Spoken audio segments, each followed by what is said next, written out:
Assalamualaikum warahmatullahi wabarakatuh. Selamat siang, salam sejahtera bagi kita semua. Selamat datang di kantor Komnas HAM Republik Indonesia, tepatnya di ruang pengaduan Asmara Nabata. Terima kasih atas kehadiran Bapak Ibu sekalian. Yang saya hormati Koordinator Subkomisi Pemajuan HAM Ibu Anis Hidayah, Komisioner Pengaduan Bapak Hari Kurniawan, Kepala Biro Dukungan Penegakan HAM Ibu Imelda Saragi, Ibu Rima Purnama Salim selaku Kepala Bagian Pelayanan Pengaduan tahun 2014-2019, Ibu Enda Sri Melani selaku Koordinator Bidang Pelayanan Pengaduan saat ini, Irwasum Polri yang diwakili oleh Kabag Humas Biro Rencana dan Administrasi Bapak Eko Trisnanto, Kementerian Luar Negeri yang diwakili oleh Perwakilan Direktorat HAM dan Kemanusiaan Ibu Sarah Safira, dan Diplomat Fungsional Batia Direktorat Perlindungan WNI Bapak Aris Joko, Kementerian ATR BPN yang diwakili oleh Ibu Arindia selaku tenaga ahli pelayanan pengaduan, Kementerian Lingkungan Hidup dan Kehutanan yang diwakili oleh Kepala Pusat Kebijakan Strategis Bapak Hadiat, Ibu Rina Mardiana selaku Komisioner Kebebasan Akademik IKA, Bapak Manajer Nasution dari PP Muhammadiyah sekaligus anggota anggota Komnas HAM periode 2012-2017, Ketua Aman Ibu Ruka Songgolinggi. Kemudian hadir pula di Zoom pada siang hari ini ada Koordinator Subkomisi Penegakan HAM Bapak Uli Walulian Sulumbi, Kepala Sekretariat Komnas HAM Provinsi Sumatera Barat Bapak Sultanul Arifin, serta rekan-rekan Komnas HAM baik pusat perwakilan dan rekan-rekan alumni Komnas HAM. Serta terima kasih atas kehadirannya. Selamat datang di diskusi publik refleksi 30 tahun pelayanan pengaduan Komnas HAM, berinovasi menjangkau masyarakat. Mengawali kegiatan hari ini, mari kita menyanyikan lagu kebangsaan Indonesia Raya. Bapak Ibu mohon.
Untuk selanjutnya dipersilakan kepada Komisioner Pengaduan Bapak Hari Kurniawan untuk membuka acara.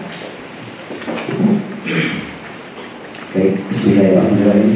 Assalamualaikum warahmatullahi wabarakatuh. Selamat siang dan terang untuk kita semua. Om Swastiastu, Namo Buddhaya, salam kebajikan, salam sehat selalu.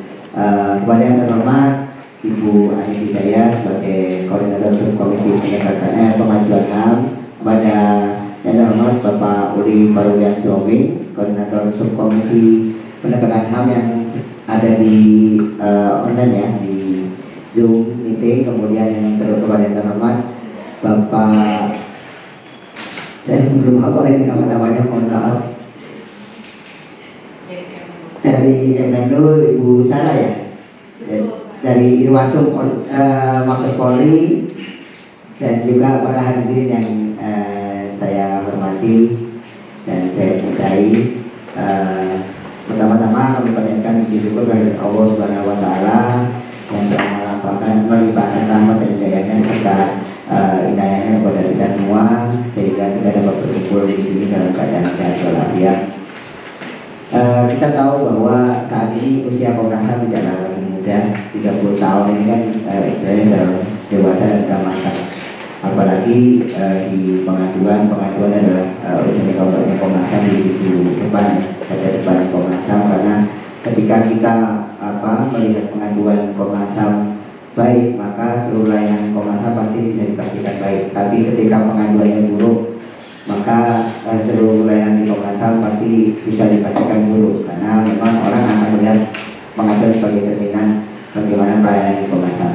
Nah, beruntung sekali saya ini baru pertama kali yang menjadi komisioner pengaduan. Jadi selama 30 tahun belum ada komisioner pengaduan, baru saya saat ini sebagai komisionernya. Sehingga saya berpikir keras bagaimana menciptakan inovasi-inovasi yang tentu nantinya bisa dinikmati oleh semua khalayak di Indonesia ya, dan terutama bagi para pengadu yang membutuhkan kepastian tentang bagaimana aduan terkait dugaan pelanggaran HAM yang dialaminya, begitu. Jadi di kami yang sekarang itu ada 6 kanal aduan yang bisa dinikmati oleh Bapak Ibu semuanya.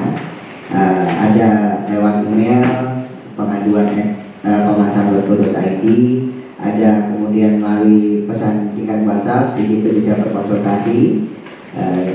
Terus ada kemudian lewat Duham online. Nah, Duham online ini yang terus mengalami perkembangan ya. Jadi kita lagi challenge teman-teman di pengaduan untuk menjadikan Duham online itu aksesibel buat teman-teman, tidak hanya disabilitas tapi terhadap kelompok rentan lainnya, misalnya untuk kelompok masyarakat adat, kemudian untuk kelompok perempuan, kelompok anak, sehingga mereka dengan bisa nyaman menggunakan aplikasi Duham online. Duham online bisa di-download di di aplikasi Play Store maupun App Store, dan ini baru di launching bertepatan dengan kami komisioner yang baru ini masuk di Komnas HAM, jadi masih berusia 6 bulan. Terus kami coba sudah unboxing ke teman-teman disabilitas netra. Menurut teman-teman disabilitas netra ini sangat akses.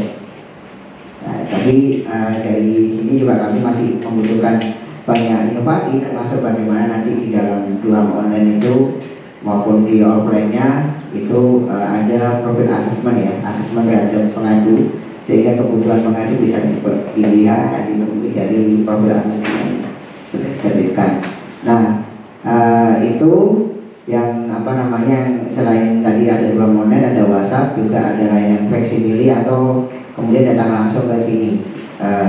Nah, untuk hotline service nanti lah ya, kita akan mengembangkan lebih jauh nih ke depannya. Semoga bisa ada hotline service yang 24 jam. Ini aja nggak ada hotline service, teman-teman sudah bekerja 24 jam. Bahkan kadang-kadang saya itu Sabtu Minggu masih recokin Mbak Rima, beruntung Mbak Rima nggak jadi kabak di zaman saya, kalau nggak masih terganggu Sabtu itu mesti saya telepon, Mbak Mei ada pengaduan Mbak Mei, saya begitu. Tidak tolong ya Mbak Mei, ini orang yang mengadu langsung ke saya, bikin nomor agenda. Jadi kadang-kadang Sabtu Minggu itu udah, Pak ini libur Pak, ya kasihan juga ya lihat staff-staff ya. Karena staff-staff itu terus terang kalau dari jumlah aduan di tahun 2022 itu kan ada sekitar 2.800-an aduan ya. Di tahun ini pun baru awal tahun sudah 1.500 Bapak Ibu pengaduan di Komnas HAM, sehingga teman-teman pengaduan itu sudah setiap orang bisa memegang 50 perkara aduan, dan mereka harus menganalisis sebelum ini mau dilimpahkan ke pemantauan atau ke mediasi. Jadi makanya kita harus terus berinovasi ke depannya. Semoga sih ke depannya pengaduan dapat diakses oleh semua orang, termasuk kita juga punya program namanya pengaduan proaktif. Mungkin nanti kampak-kampak ini ada Mbak Rima, ada Mbak Mei, ada Karo yang dulu juga kampak di pengaduan, akan banyak bercerita bagaimana pengaduan yang dulu dan yang sekarang. Jadi sesuai dengan kondisi sekarang bahwa ini adalah era 4.0, sehingga perlu ada inovasi-inovasi yang dilakukan di pengaduan, termasuk bagaimana nanti kedepannya teman-teman di pengaduan menguasai bahasa isyarat begitu. Jadi akan ada in-house training bahasa isyarat pada teman-teman pengaduan. Jadi kita ingin semua orang itu merasa nyaman, karena kan memang Komnas HAM harus bekerja untuk semua tingkatan ya di Indonesia. Jadi itu saya nggak akan banyak lebar, nanti biar bisa sharing, dan nanti silakan bertestimoni baik dari government, dari pemerintah maupun dari komunitas yang sudah kita undang. Tadi saya dengar ada Mbak Luka dari KPA dan teman-teman yang lainnya, ada teman-teman yang jauh-jauh dari Malang datang ke sini ya, dari teman-teman di Kepala Indonesia yang merupakan jaringan dari konsorsium pemerintah, kelompok difabel dan pemerintah ya. Jadi itu aja Mbak Lisa, mohon maaf dari penyampaian saya yang kurang berkenan dari Bapak Ibu semuanya. Wabillahi taufiq wal hidayah. Wassalamualaikum warahmatullahi wabarakatuh. Om Santi Santi Om. Oh, langsung dibuka ya? Lupa saya karena sudah buka. Tapi kita hanya ngasih sambutan. Untuk itu refleksi 30 tahun pelayanan pengaduan Komnas HAM RI saya nyatakan dibuka dengan mengucap kata Bismillahirrahmanirrahim. Terima kasih Bapak Ibu Gunawan. Sebelum memulai acara, kami menyampaikan selamat datang juga untuk Kepala Biro Umum Bapak Eko Dwi Setiawan. Selanjutnya kami serahkan kepada moderator Ibu Mei untuk memandu acara pada siang hari. Ya, baik, terima kasih Mbak Lisa. Mbak Lisa ini juga penggawainya bidang pelayanan pengaduan Bapak dan Ibu. Ya, selamat datang kami ucapkan kepada Bapak Ibu tamu undangan. Terima kasih telah berkenan untuk hadir dan menyempatkan waktu untuk datang dan melihat ruang pengaduan, Pak. Sebenarnya di ruang pengaduan baru, Pak. Jadi Bapak dan Ibu, ini ruang pengaduan baru diresmikan pada akhir Desember. Jadi ini sebagai bentuk peningkatan kualitas pelayanan pengaduan kepada masyarakat. Jadi kalau misalnya melihat di bagian depan pengaduan ruang Komnas HAM itu seperti suram, Pak, melihat di belakang kenapa tiba-tiba ada Bank BCA gitu, tapi versinya Komnas HAM seperti itu. Jadi tadi sudah disampaikan telah hadir bersama kami ini ada masa lalu dan masa sekarang, Pak, kalau kita bilang. Jadi dari sisi kiri ada Ibu Rima Purnama Salim. Beliau adalah Kabak Pengaduan tahun 2014 sampai 2019. Jadi memang kami mengundang Bapak dan Ibu yang pernah membidangi lahirnya pengaduan dan semakin menguatkan pelayanan pengaduan kepada masyarakat, terutama Komnas HAM. Dan di sebelah kiri saya, ini adalah sekaligus atasan saya, dulu adalah Kabak Pengaduan untuk periode 2019 sampai 2022, Ibu Imelda Saragi. Jadi beliau adalah Kepala Biro Dukungan Penegakan HAM saat ini. Ya, jadi diurutan. Sementara saya periode yang sekarang, Pak, dari 2022 akhir melanjutkan suksesi dari Bu Imel untuk koordinator bidang pelayanan pengaduan, dan sudah tidak ada koordinator lagi di sini. Nah, yang dua orang ini sebenarnya kami undang bukan sebagai komisioner Bapak Ibu. Jadi Bapak Ibu dua ini adalah penerima layanan sebenarnya. Jadi nanti testimoni ini memang lebih banyak kita merefleksikan bagaimana pelayanan pengaduan ini bertransformasi mulai dari didirikannya Komnas HAM tahun 93 sampai 2023. Artinya dalam kurun waktu 30 tahun Komnas HAM berdiri, apa yang sudah terjadi, dan juga bagaimana juga peran serta dan kontribusi aktif dari para stakeholder, terutama pemerintah pusat, pemerintah daerah, dan juga kawan-kawan dari CSO turut mengembangkan dan memperkuat pelayanan pengaduan Komnas HAM. Untuk memulai kegiatan diskusi ini, mungkin saya akan sharing dan akan mengajak Bapak dan Ibu dan juga narasumber di depan untuk melihat bagaimana sih Komnas HAM dalam perjalanannya selama 30 tahun belakang. Mungkin kita akan lihat paparan sedikit. Sudah siap, sudah ceria. Oh iya, Bapak dan Ibu, saya juga ingin memperkenalkan kawan-kawan yang sudah turut mensukseskan kegiatan ini. Ada Mbak Ceria, ada Mbak Ira, di sebelah sana ada Mas Ajis, di tengah-tengah ada juga Mbak Soso. Jadi memang teman-teman sudah menyiapkan dan menyambut Bapak dan Ibu dalam kegiatan ini. Kita mengambil tema hari ini adalah refleksi 30 tahun pelayanan pengaduan. Kita ingin sebenarnya bernostalgia Bapak dan Ibu untuk melihat bagaimana sebenarnya Komnas HAM sudah berproses cukup sudah banyak upaya dan inovasi yang dilakukan, cuman memang terus-menerus dilakukan berbagai inovasi untuk penguatan layanan. Next. Ini adalah sejarah. Komnas HAM pertama kali didirikan itu berdasarkan Kepres nomor 50 tahun 93. Itu pertama kali dimotori oleh mantan Ketua MA dan mantan Hakim Bapak Ali Said dan juga mantan Jaksa Agung RI yaitu Bapak Baharudin Lopa itu pada tahun 93. Saat itu tugas dari Komnas HAM antara lain memantau dan menyelidiki pelaksanaan HAM serta memberikan pendapat, pertimbangan dan saran kepada Badan Pemerintahan Negara tentang pelaksanaan HAM. Jadi ini adalah tugas awalnya Komnas HAM pada tahun 93. Komnas HAM saat ini berlokasi di Jalan Natural Hari nomor 4 B Menteng, Jakarta Pusat. Itu baru pada akhir tahun 1998. Nah, jadi sebelum itu Komnas HAM di mana? Next. Ternyata kita di sini Bapak dan Ibu. Kita waktu itu menumpang di kantor Ditjen Pemasyarakatan di Jalan Veteran itu pada tahun 93 sampai 95. Terus kemudian Komnas HAM bisa menyewa untuk gedung penampungan TKI Bu. Jadi memang saling terkait. Itu sejak tahun 95 sampai 98. Jadi kita pernah menumpang di kantor penampungan TKI di Jalan Pemuda nomor 104 Rawamangun. Jadi ini adalah kantor awal dari Komnas HAM sebelum akhirnya berpindah pada akhir 98 di saat ini yang kita tempati saat ini. Next. Ini sedikit refleksi sejak awal Komnas HAM didirikan pada tahun 94 itu sudah cukup banyak pengaduan yang masuk dari masyarakat. Memang animo masyarakat cukup banyak. Jadi memang sejak 93 pengaduan menjadi ujung tombak dalam penerimaan kasus-kasus dugaan pelanggaran HAM. Pada saat itu ketuanya adalah Pak Ali Said, ada Bu Miriam Budiharjo, Pak Marzuki Darusman, dan juga anggotanya terdapat 21 orang. Dengan sekjennya adalah Pak Baharudin Lopa. Ini periode pertama kali, 5 tahun pertama 93 sampai 98. Next lagi.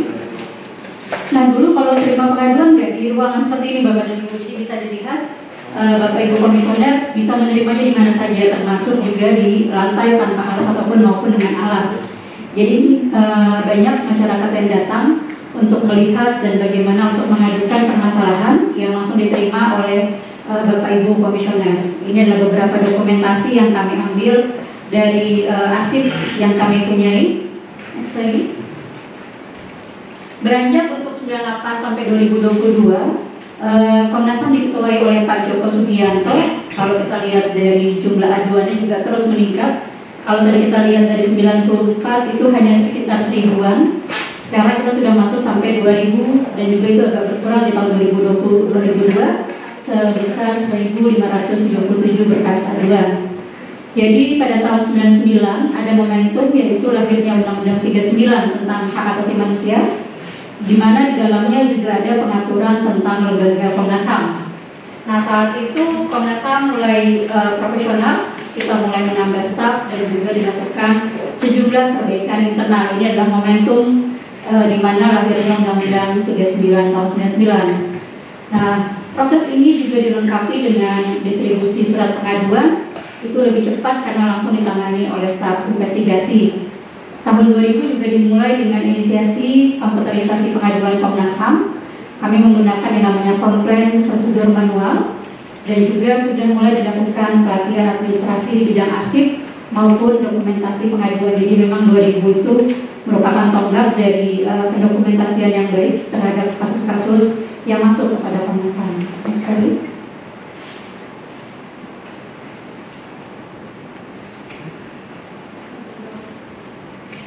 Nah ini cukup menarik karena Komnas HAM waktu itu mendapat demo dan langsung Pak Sekjen Komnas HAM turun untuk menerima pengaduan dan juga ditemani oleh anggota Komnas HAM Pak Almarhum H. Dilon.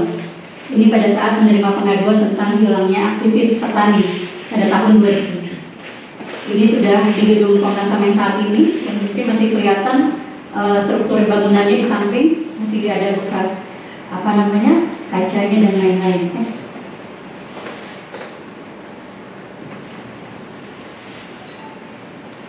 Pada tahun 2002 sampai 2007 kepemimpinan beralih ke Bapak Abdul Hakim Garda Nusantara. Beliau juga sudah almarhum juga.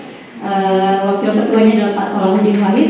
ada Bu Zumrotin sebagai Wakil Ketua 2, dan jumlah anggotanya ada 18. Jadi total masih cukup banyak. Jumlah anggota Komnas HAM masih sekitar 21 orang. Waktu itu sekjennya Pak Gembong.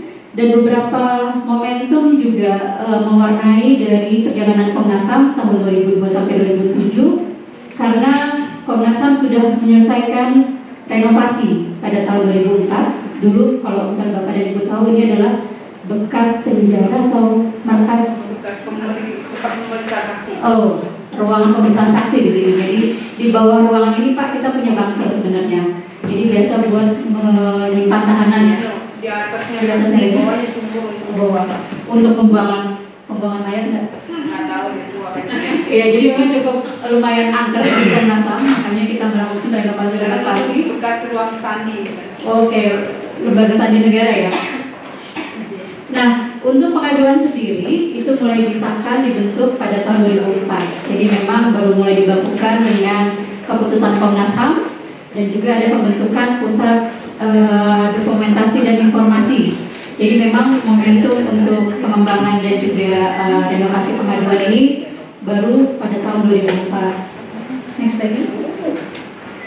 Nah, ini ada, kalau misalnya Bapak dan Ibu lihat di ruang depan ini, sebenarnya dulu bentuknya seperti itu Pak, ada pilar-pilar Pak. Jadi bukan seperti ruang penerimaan pengaduan saat ini. Jadi bentuknya masih bentuk pilar, di mana masyarakat biasanya sering menginap bersama masyarakat bersama komunitasnya. Jadi memang cukup banyak masyarakat yang menjadikan Komnas HAM ini sebagai perusahaan penginapan. Next lagi. 2007 sampai 2012 ini mulai kepemimpinan Pak Ifdal Kasim. Sekarang Pak Ifdal ada di KSP ya, dari kalau nggak salah. Dan juga Wakil Ketua Internal Bapak Yusef Hadi Prasetyo dan juga Bapak Nurholis. Ini juga terjadi perpindahan setiap 2,5 tahun kepemimpinan di Komnas HAM. Jumlah anggota mulai dari periode Pak Ifdal Kasim sangat dipotong separuhnya Pak, dari mulai 21 orang kemudian menjadi hanya 11 orang. Jadi memang saat ini tidak sebanyak periode sebelumnya. Dan mulai 2009 kita mulai menggunakan portal email. Jadi ini adalah pengaduan@komnasham.go.id. Ini mulai kita gunakan untuk menerima pengaduan masyarakat secara online. Jadi pertama kali sebenarnya Komnas HAM sudah melakukan komputerisasi. Lalu juga kita menggunakan complaint handling system untuk pencatatan pengaduan. Dan juga kami membuka pelayanan pengaduan, penerimaan pengaduan melalui telepon dengan 2 ekstensi 126 dan juga 125. Nah, 2010 sudah mulai banyak diajukan permintaan data aduan. Jadi Bapak dan Ibu sebagai informasi, kami Komnas HAM memiliki data cukup kaya terkait dengan data dugaan pelanggaran HAM, karena memang sumbernya adalah A1 atau berbasis pengaduan dari masyarakat. Nah, 2011 kami juga mulai memperbaiki sistem temu kembali dalam arsip pengaduan dan juga pembangunan sistem pengaduan terpadu untuk pencatatan pengaduan dan juga pusat data aduan. Next.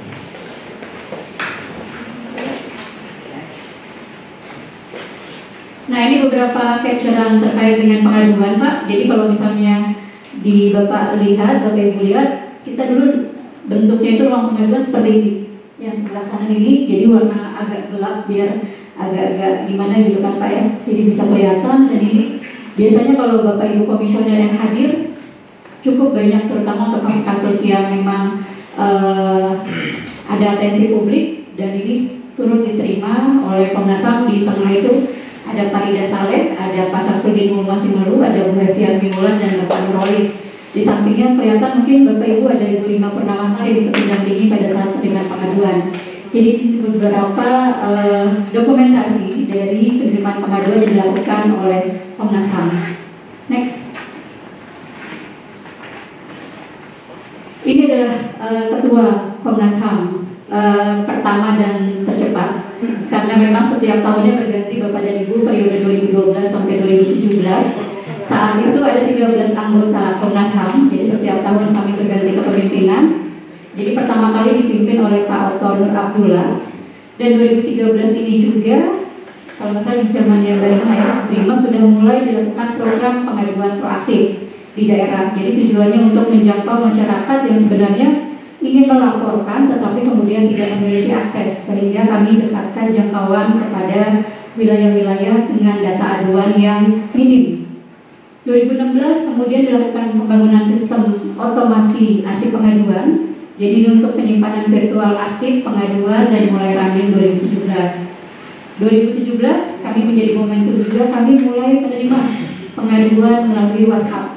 Jadi ini untuk semakin mendekatkan jangkauan ke masyarakat, karena WhatsApp sudah mulai banyak digunakan, kami membuka layanan pengaduan melalui WhatsApp melalui nomor 0812 2679 83 0. Jadi dengan demikian tadi seperti disampaikan Pak Wawa, Pak Hari, kami membuka lebih banyak kanal kepada masyarakat untuk mengadu. Dengan demikian akses masyarakat yang semula terhambat karena harus datang langsung atau melalui pos, ini bisa melalui dengan banyak media. Sehingga kalau dilihat dari data aduan itu meningkat, jumlahnya bukan 1.000, 2.000, 3.000, tetapi sudah mencapai 5.000 sampai 8.000 aduan. Cukup banyak mulai dari periode 2013 sampai 2017.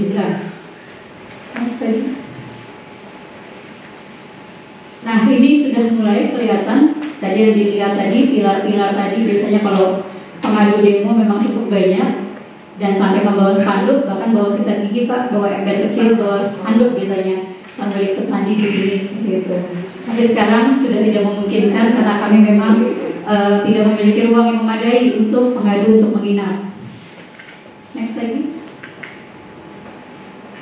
Ini adalah salah satu sistem yang kami gunakan. Ini kami sebut sebagai sistem pengaduan terpadu. Ini yang online. Jadi kalau Bapak dan Ibu tadi udah menyimak, prosesnya itu ada punya SOAP, bukan sabun ya Pak ya, SOAP sistem arsip pengaduan.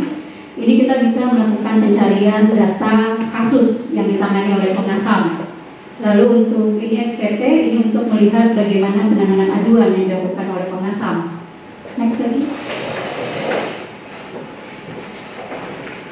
2017 ini merupakan kepemimpinan Pak Ahmad Taufan Damanik dan juga dengan 4 anggota, jadi total ada 7 komisioner, berkurang lagi Pak dari sebelumnya 11 jadi 9 lalu jadi 7. Jadi beberapa momentum ataupun milestone juga kita lakukan, yaitu mulai dari pengembangan SOAP menjadi lebih canggih lagi, pembukaan jejaring pengaduan. Kami mulai melakukan penguatan kapasitas internal melalui diskusi bulanan ini mulai zamannya Bu Email ya.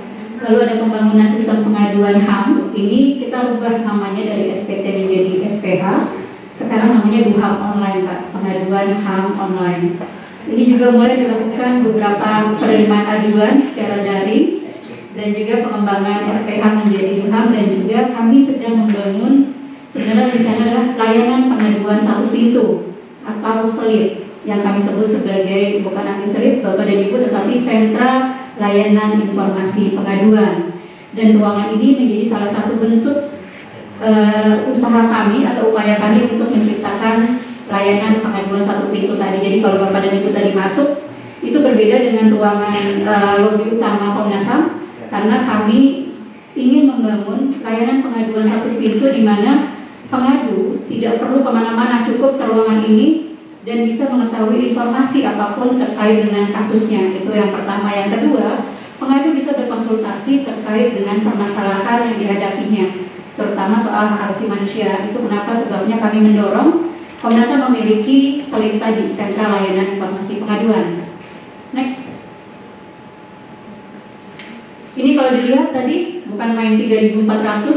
Ini sekarang kami sudah main sekitar 6.000-an agenda, dan kami sudah mulai 2018 mengkonversi tadinya namanya agenda ataupun berkas pengaduan, sudah mulai dilakukan konversi menjadi kasus. Artinya dalam satu kasus bisa terdapat beberapa pengaduan, sehingga kalau misalnya di total rata-rata sekitar 2.500 pengaduan ataupun kasus yang kami terima setiap tahunnya. Jadi dalam satu tahun itu pengadu bisa bersurat 2 atau sampai 3 kali.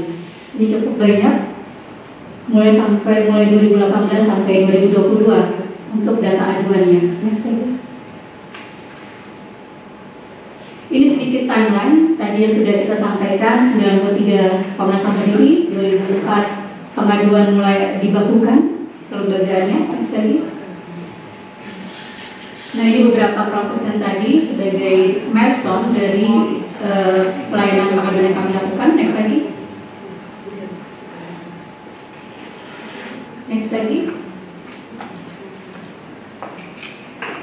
Ini untuk smart map tadi dan bagaimana Komnas HAM kini. Next.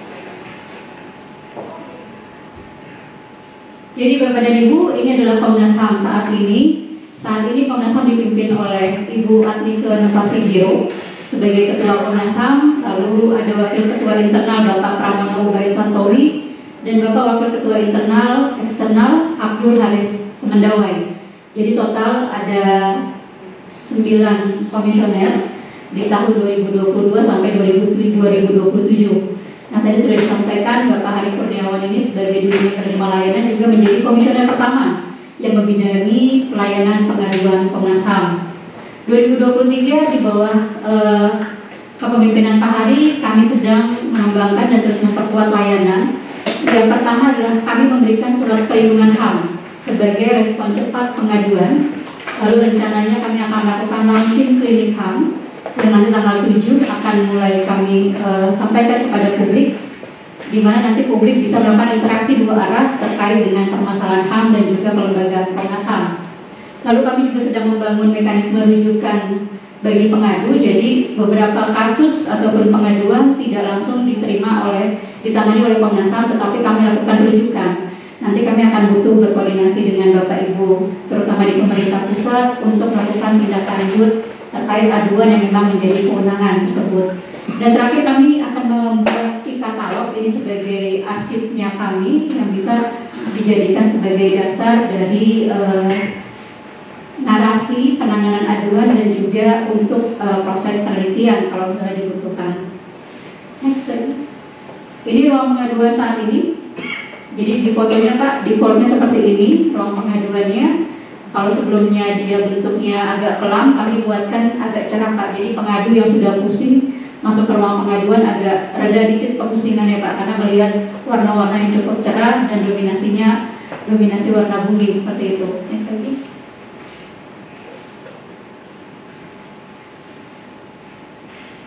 Ini beberapa inovasi yang sudah tadi disampaikan. Ada ruang online, jadi kalau Bapak dan Ibu ingin mengadu, itu akan mengisi registrasi doham online. Lalu kalau setelah proses pelayanan pengaduan, Bapak Ibu akan diminta untuk mengisi survei layanan penerimaan pengaduan. Jadi ini sebagai dasar kami untuk melakukan evaluasi dan juga refleksi terhadap pelayanan yang kami berikan kepada Bapak Ibu penerima layanan. Jadi kalau misalnya layanan kami jelek, ya silakan diberikan apa adanya gitu. Jadi nanti survei ini akan menjadi dasar kami melakukan misalnya mana yang perlu dikuatkan, mana yang memang perlu kami perbaiki. Jadi kami memiliki sulap ini berbasis sistem yang kami namakan sebagai sulap. Next slide. Ini adalah smart map. Jadi Bapak dan Ibu kalau misalnya nanti berkenan untuk mengakses data aduan.komnasham.go.id, Bapak Ibu akan disajikan dengan data HAM aktual. Jadi ini merupakan data hak asasi manusia yang berdasarkan pengaduan masyarakat yang diterima Komnas HAM. Jadi basisnya adalah wilayah. Jadi kalau Bapak lihat di situ ada peta Indonesia, diklik itu akan terlihat berapa jumlah aduan yang masuk berbasis wilayah se-Indonesia. Jadi ini merupakan inovasi juga dari Komnas HAM untuk melihat sebenarnya peristiwa dugaan pelanggaran HAM. Selain itu juga ada nanti informasi soal data aduan terkait dengan hak yang dilanggar, pengadunya siapa saja, korbannya siapa saja, dan juga tindakan apa yang paling banyak diadukan, termasuk ini yang terkait biasanya bapak-bapak polisi suka agak panas ya Pak ya, pihak-pihak yang banyak diadukan karena memang 3 terbesar itu kebanyakan karena memang terkait dengan layanan, ada kepolisian, ada pemerintah pusat dan daerah, dan juga korporasi itu yang paling banyak. Jadi informasi itu bisa Bapak dan Ibu akses melalui data aduan.komnasham.go.id. Jadi ini merupakan interface dari smart map yang dimiliki oleh Komnas HAM terkait dengan berbasis data primer atau A1 karena berbasis pengaduan masyarakat. Nah, smart map ini terhubung dengan doham online tadi, jadi langsung dilakukan proses sehingga muncul data infografis sebagaimana di dalam laman smart map tersebut. Next lagi. Ini kita teaser Pak, karena mungkin nanti tanggal 7 kita akan launching ini cuma khusus bagi Bapak dan Ibu yang ada. Ini adalah layanan klinik HAM yang akan kita launching tanggal 7 Juni nanti bersamaan dengan ulang tahun Komnas HAM. Jadi ini merupakan tampilan dari klinik HAM yang akan kita sampaikan kepada masyarakat, di mana nanti masyarakat bisa mengakses layanan tersebut dengan mengajukan pertanyaan dan juga nanti akan dilakukan proses jawaban di Komnas HAM. Ini tampilan home-nya dan juga daftar akun. Next lagi. Login dan konsultasi serta next lagi. Kalau sudah terkirim akan ada seperti ini bentuknya dan juga riwayat pertanyaan. Next lagi. Jadi demikian Bapak dan Ibu, cukup panjang karena memang kita merekap 30 tahun dari perjalanan Komnas HAM mulai dari 93 sampai 2023. Jadi untuk itu merangkai dari paparan tadi, saya mengundang Ibu Rima Purnama Salim untuk mungkin sharing Bu terkait dengan proses apa sih dan bagaimana respon Ibu melihat pengaduan saat ini seperti itu. Silakan Bu. Assalamualaikum warahmatullahi wabarakatuh. Selamat siang. Bapak Komja Kata Kerja. Saya mungkin orang yang cukup lama bekerja di Komnas HAM. Baik secara saya sebagai yang paling lama kabarnya atau yang paling lama sebagai staf Komnas. Saya masuk tahun 99. Jadi ya cukup banyak tahu tentang Komnas HAM. Melihat perkembangan sekarang ya kalau bentuk fisiknya saya cukup kagum. Banyak perkembangan dari awal sampai sekarang ini. Kalau untuk penanganannya mungkin saya rasa ada perkembangan yang artinya kecepatan penanganannya, pengetahuan pengadu untuk perkembangan kasus, tapi untuk penanganan sampai akhirnya, sampai selesai perkaranya masih kayak mungkin masih ya 11-12 lama yang dulu. Satu lagi, saya sebenarnya pertama kenal Bu Anis ini adalah sebagai pengadu di sini. Paling banyak pengaduannya di sini dan paling banyak komplainnya juga karena banyak pengaduannya yang tidak selesai, belum selesai maksudnya. Nggak ada yang selesai tempatnya. Nggak bisa. Sama. Saya nggak ketemu Bapak ya. Jadi ya mungkin sedikit banyak Bu Anis ini sangat tahu Komnas HAM dari awal dulu sampai sekarang bahwa ya memang ada harapan di Komnas HAM.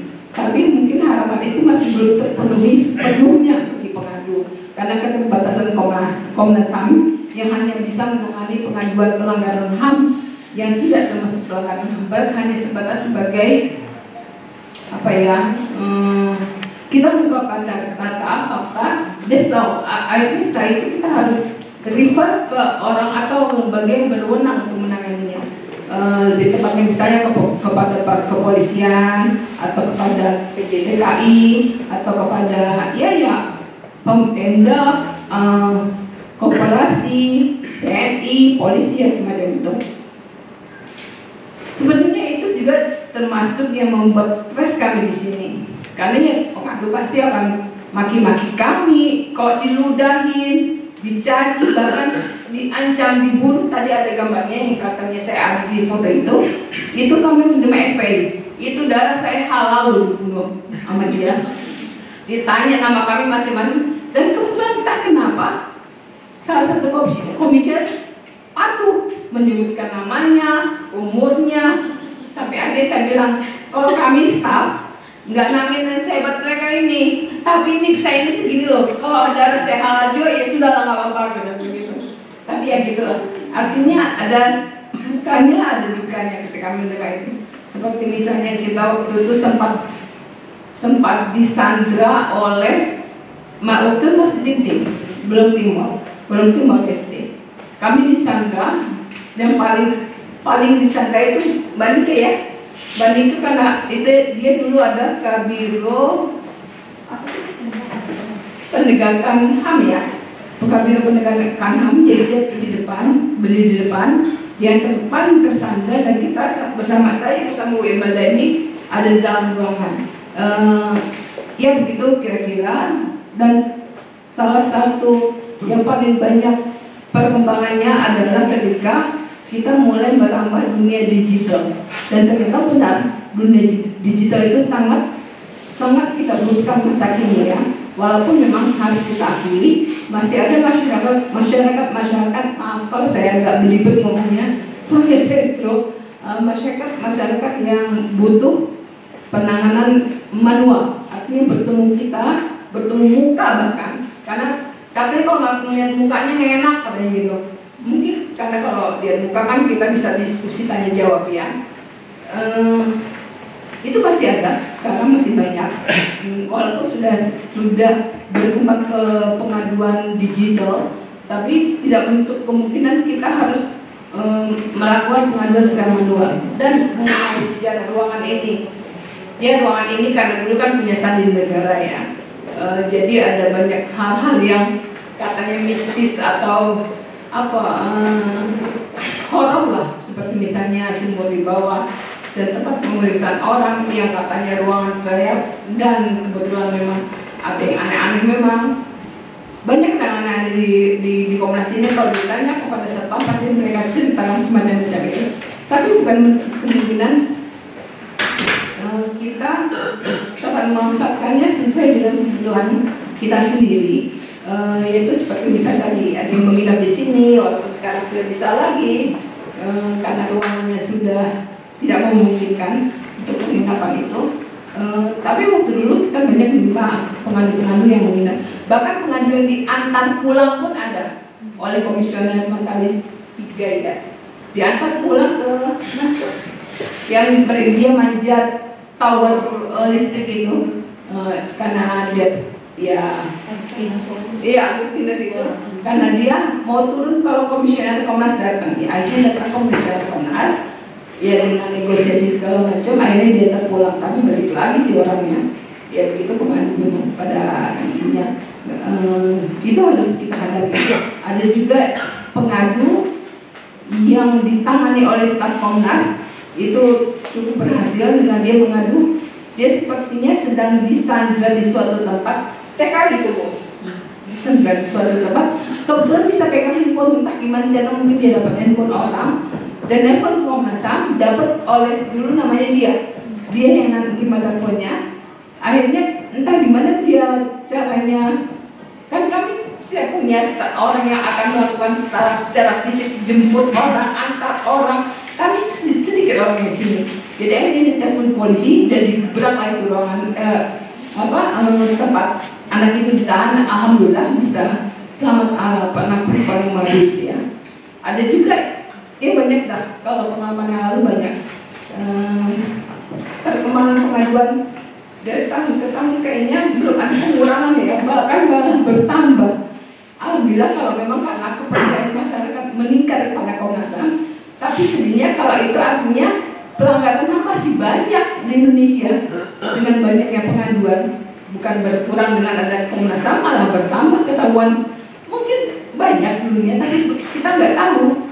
Dan sekarang menjadi lebih banyak tahu karena mereka ternyata lebih banyak akses untuk Komnas HAM. Misalnya seperti tadi, pos pengaduan dimulai sebelum aku.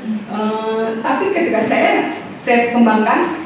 kami kembangkan, oh nggak salah itu ide Mbak Ceri yang di sana itu, bahwa kita pos pengaduan bisa mengadakan semacam diskusi atau talk show di media agar kita lebih dikenal di kalangan bawah itu.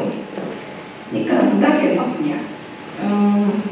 Kemudian diskusi bulan sudah dimulai dari saya. Kayak gitu karena kita mau meningkatkan kemampuan staf yang menerima pengaduan itu, karena ya bisa dibilang anak pengaduan ini anak tiri karena tidak banyak menerima pelatihan, karena mungkin dipikir anak-anak pengaduan itu kan cuma terima pengadu, bukan melakukan atau memproses lebih dalam lagi pengaduan itu.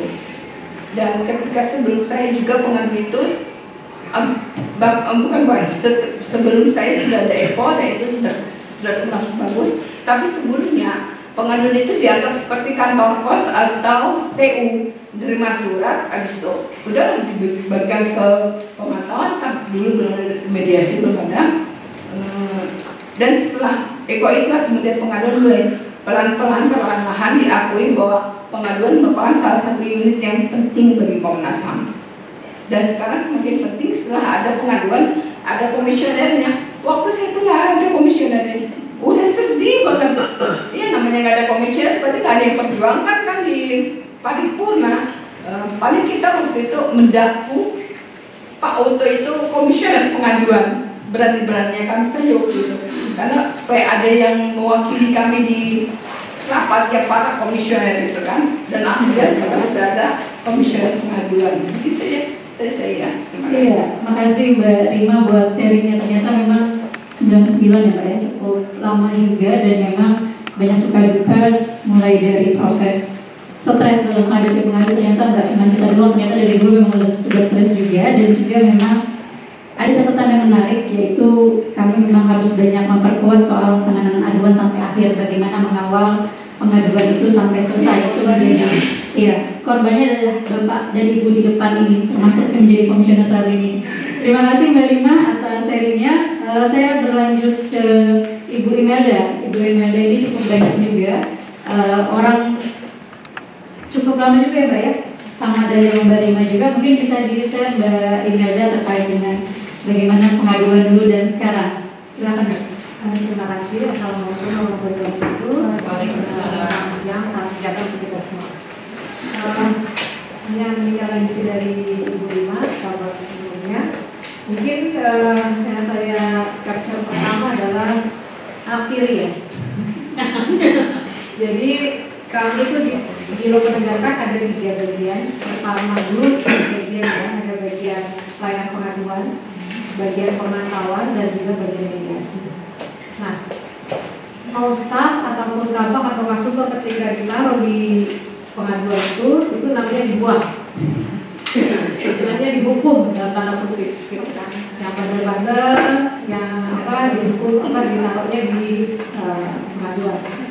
Nah di situ mungkin juga dari zaman Pak Eko, Bu Rima, saya, dan kayaknya paling enak Bu Mei ya, paling enak ya.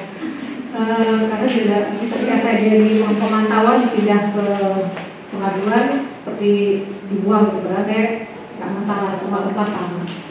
Dan ketika di situ saya melihat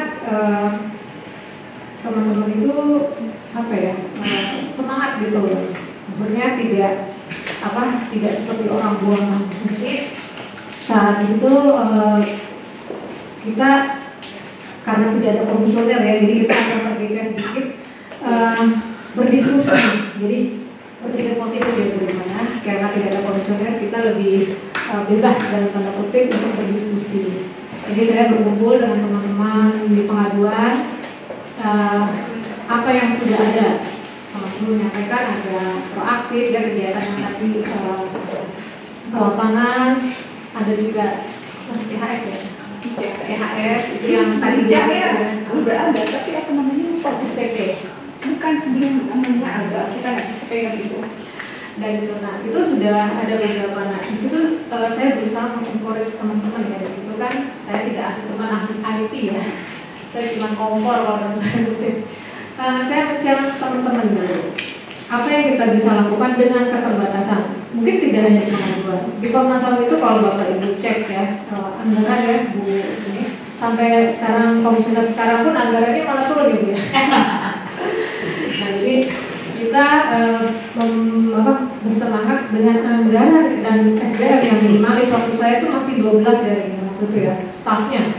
Sekarang udah 19 ya, sudah nambah ya. Itu apa yang bisa kita lakukan di pengaduan untuk Komnas HAM. Nah, mulailah teman-teman challenge, tapi saya bilang ini gak ada gak ada anggarannya loh.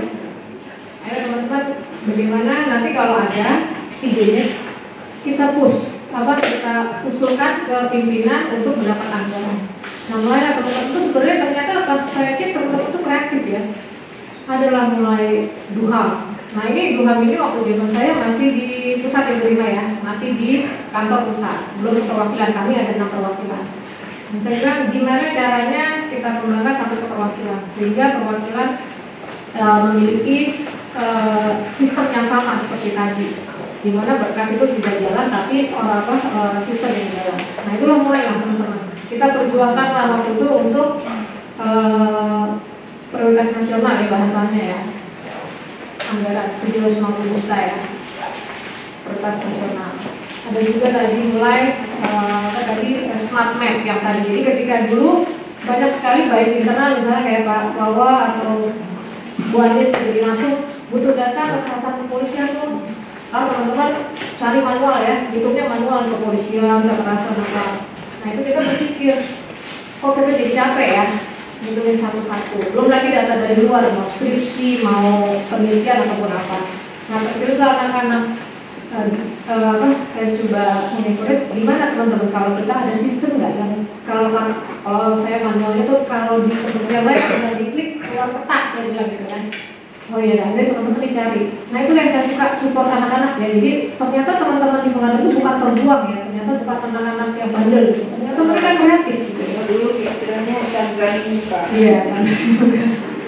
Jadi itu ternyata semakin itu nggak ada duitnya. Ya Bu Rima ya nggak ada duitnya. Jadi anak-anak kreatif sendiri balik untuk aplikasi. Itu yang saya suka dari teman-teman. Terus juga proaktif ya seperti dari jam Bu Rima.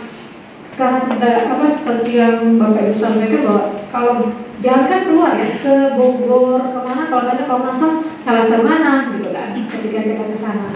Nah itu kita pengenalan itu kita aktifkan dengan adanya kuliah umum ya dengan Pak Otto dengan talk show di TVRI di radio dengan masyarakat kami berkoordinasi dengan NGO dengan gereja dengan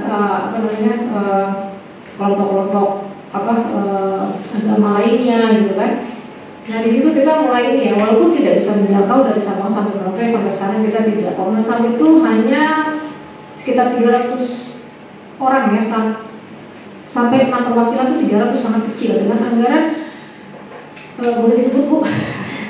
Boleh kalau sekitar 75 miliar. Kalau ini ya kita 80 sampai 75 miliar itu anggaran Komnas. Nah bagaimana Komnas menjangkau dari Sabang sampai Merauke gitu kan?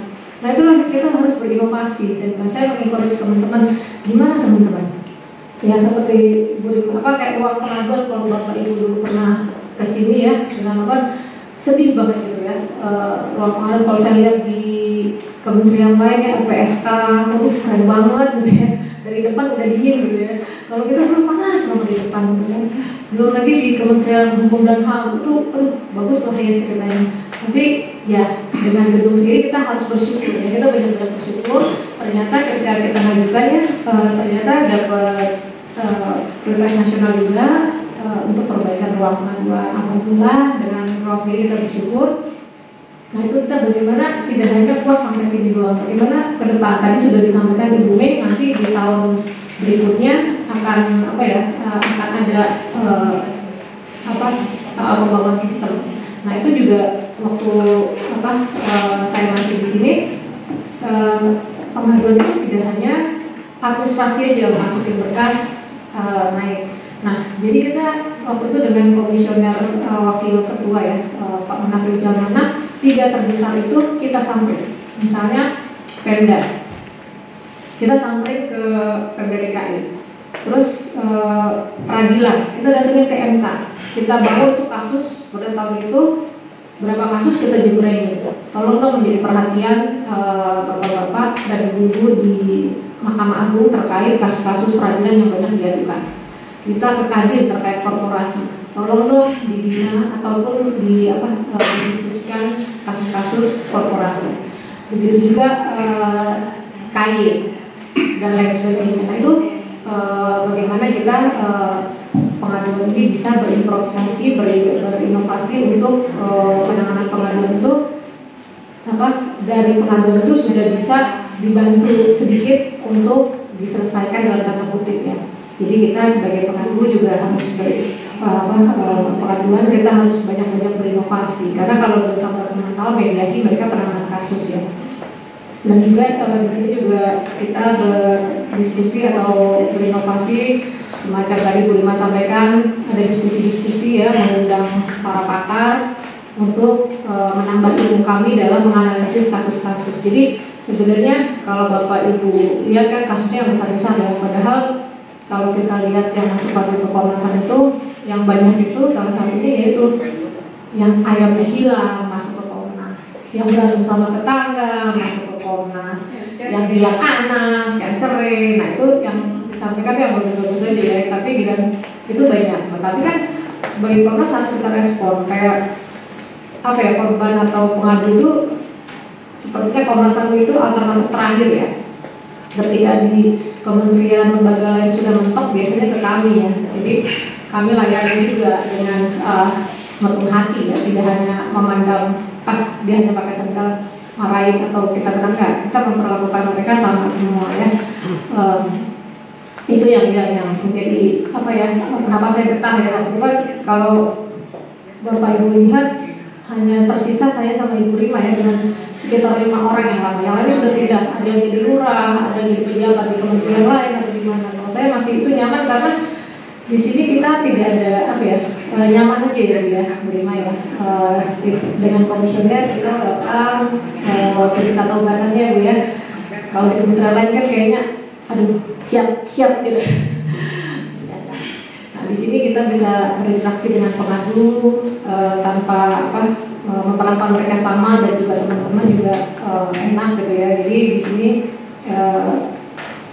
saya berharap dengan kelanjutan topik estafet dari Bu Rima, saya dan Ibu Mei, saya berharap pengaduan menjadi lebih baik lagi, dan juga dengan adanya komisioner pengaduan bisa lebih bagus lagi, sehingga meringankan dalam tanda kutip pengaduan atau mediasi dan pemantauan dalam penanganan kasus-kasus. Demikian, wassalamualaikum warahmatullahi wabarakatuh. Waalaikumsalam. Makasih Bu Imel. Sebelum saya ke Bapak dan Ibu penerima layanan dulu, sekarang adalah pemangku kewajiban karena di Komnas HAM. Saya ingin menyapa Bapak Sekretaris Jenderal Komnas HAM, Pak Henry Inasilka. Hadir. Oke, selamat datang Pak. Iya, ada Ibu PLT Kepala Biro Perencanaan juga hadir, Ibu Kurniasari. Selamat datang Ibu, dan juga Pak Didit tadi ya, Kepala Biro Umum. Terima kasih sudah berkenan hadir dalam diskusi yang sangat sederhana ini, Bapak Sekjen dan Ibu Karo. Baik, kami lanjut. Nah, ini yang menarik sebenarnya. Bagaimana sebenarnya men-switch ya Bapak dan Ibu komisioner saat ini dengan pengalaman yang kurang mengenakan di masa lalu terkait dengan pelayanan pengaduan Komnas HAM. Nanti sebelum ke Bapak Ibu di peserta diskusi, saya ingin mendengar sebenarnya unek-unek nih. Sebenarnya tadi udah banyak, cuman masih saya tahan. Jadi silakan Bapak Hari Kurniawan dan juga Ibu Anis dengan memperkenalkan diri sebelumnya, dari mana Bapak dan Ibu, dan berapa lama atau berapa banyak kasus yang diajukan ke Komnas HAM. Silakan. Bu Anis dulu, silakan, kalian paling banyak katanya.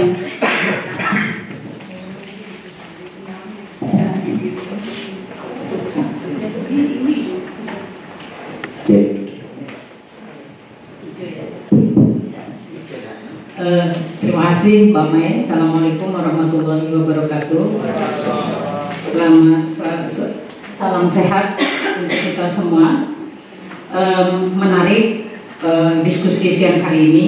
Saya adalah salah satu orang yang mengikuti perkembangan Komnas HAM dari jauh, karena salah satu pengadu yang paling banyak mengadukan kasus ke Komnas HAM, terutama terkait dengan pelanggaran HAM yang banyak dialami pekerja migran. Karena sebelumnya memang saya bekerja untuk melakukan advokasi hak-hak pekerja migran. Dulu saya pernah di SP Kobumi di Migran Care. Jadi cukup banyak kasus yang kami bawa ke Komnas HAM ya. Komnas HAM itu menurut saya unik posisinya. Jadi dia memang Komnas HAM sebagai penegak HAM ya, itu punya posisi yang strategis bagi masyarakat. Di tengah misalnya krisis penegakan hukum di Indonesia, masyarakat itu masih menyimpan satu ruang di hatinya terkait dengan kepercayaan pada Komnas HAM. Pengalaman saya mungkin sekitar 20 tahun sering wirawiri ke Komnas HAM membawa kasus gitu ya. Meskipun hampir semua kasus yang kami bawa ke sini itu nyaris tidak berujung pada kepastian. Hanya satu kasus terakhir tahun 2022 lengkap gitu ya, yang kemudian saya akhirnya sebagai pengadu itu dapat surat dari Komnas HAM, ini selesai diselidiki, rekomendasinya ini. Dan itu saya terima setelah saya ditetapkan sebagai komisioner Komnas HAM. Jadi sebelumnya sepanjang mungkin akhir 90-an gitu ya, sampai tahun 2022 saya berkali-kali mengadukan kasus ke Komnas HAM, belum pernah terima surat secara resmi dari Komnas HAM apa yang sudah ditangani, sejauh mana perkembangannya gitu ya. Tetapi bahwa saya merasa bahwa hanya dengan membawa kasus ke Komnas HAM itu ada rasa tersendiri gitu. Jadi Komnas HAM itu masih punya tempat di hati masyarakat gitu ya. Dengan tantangan yang dihadapi Komnas HAM tidak mampu mungkin menyelesaikan suatu kasus gitu ya. Tetapi dengan membawa kasus ke Komnas HAM sendiri, tadi foto-foto yang disampaikan Pak Mayor, ruang ini dulu Asmara Baban ya, itu dulu kami sering di sana gitu ya.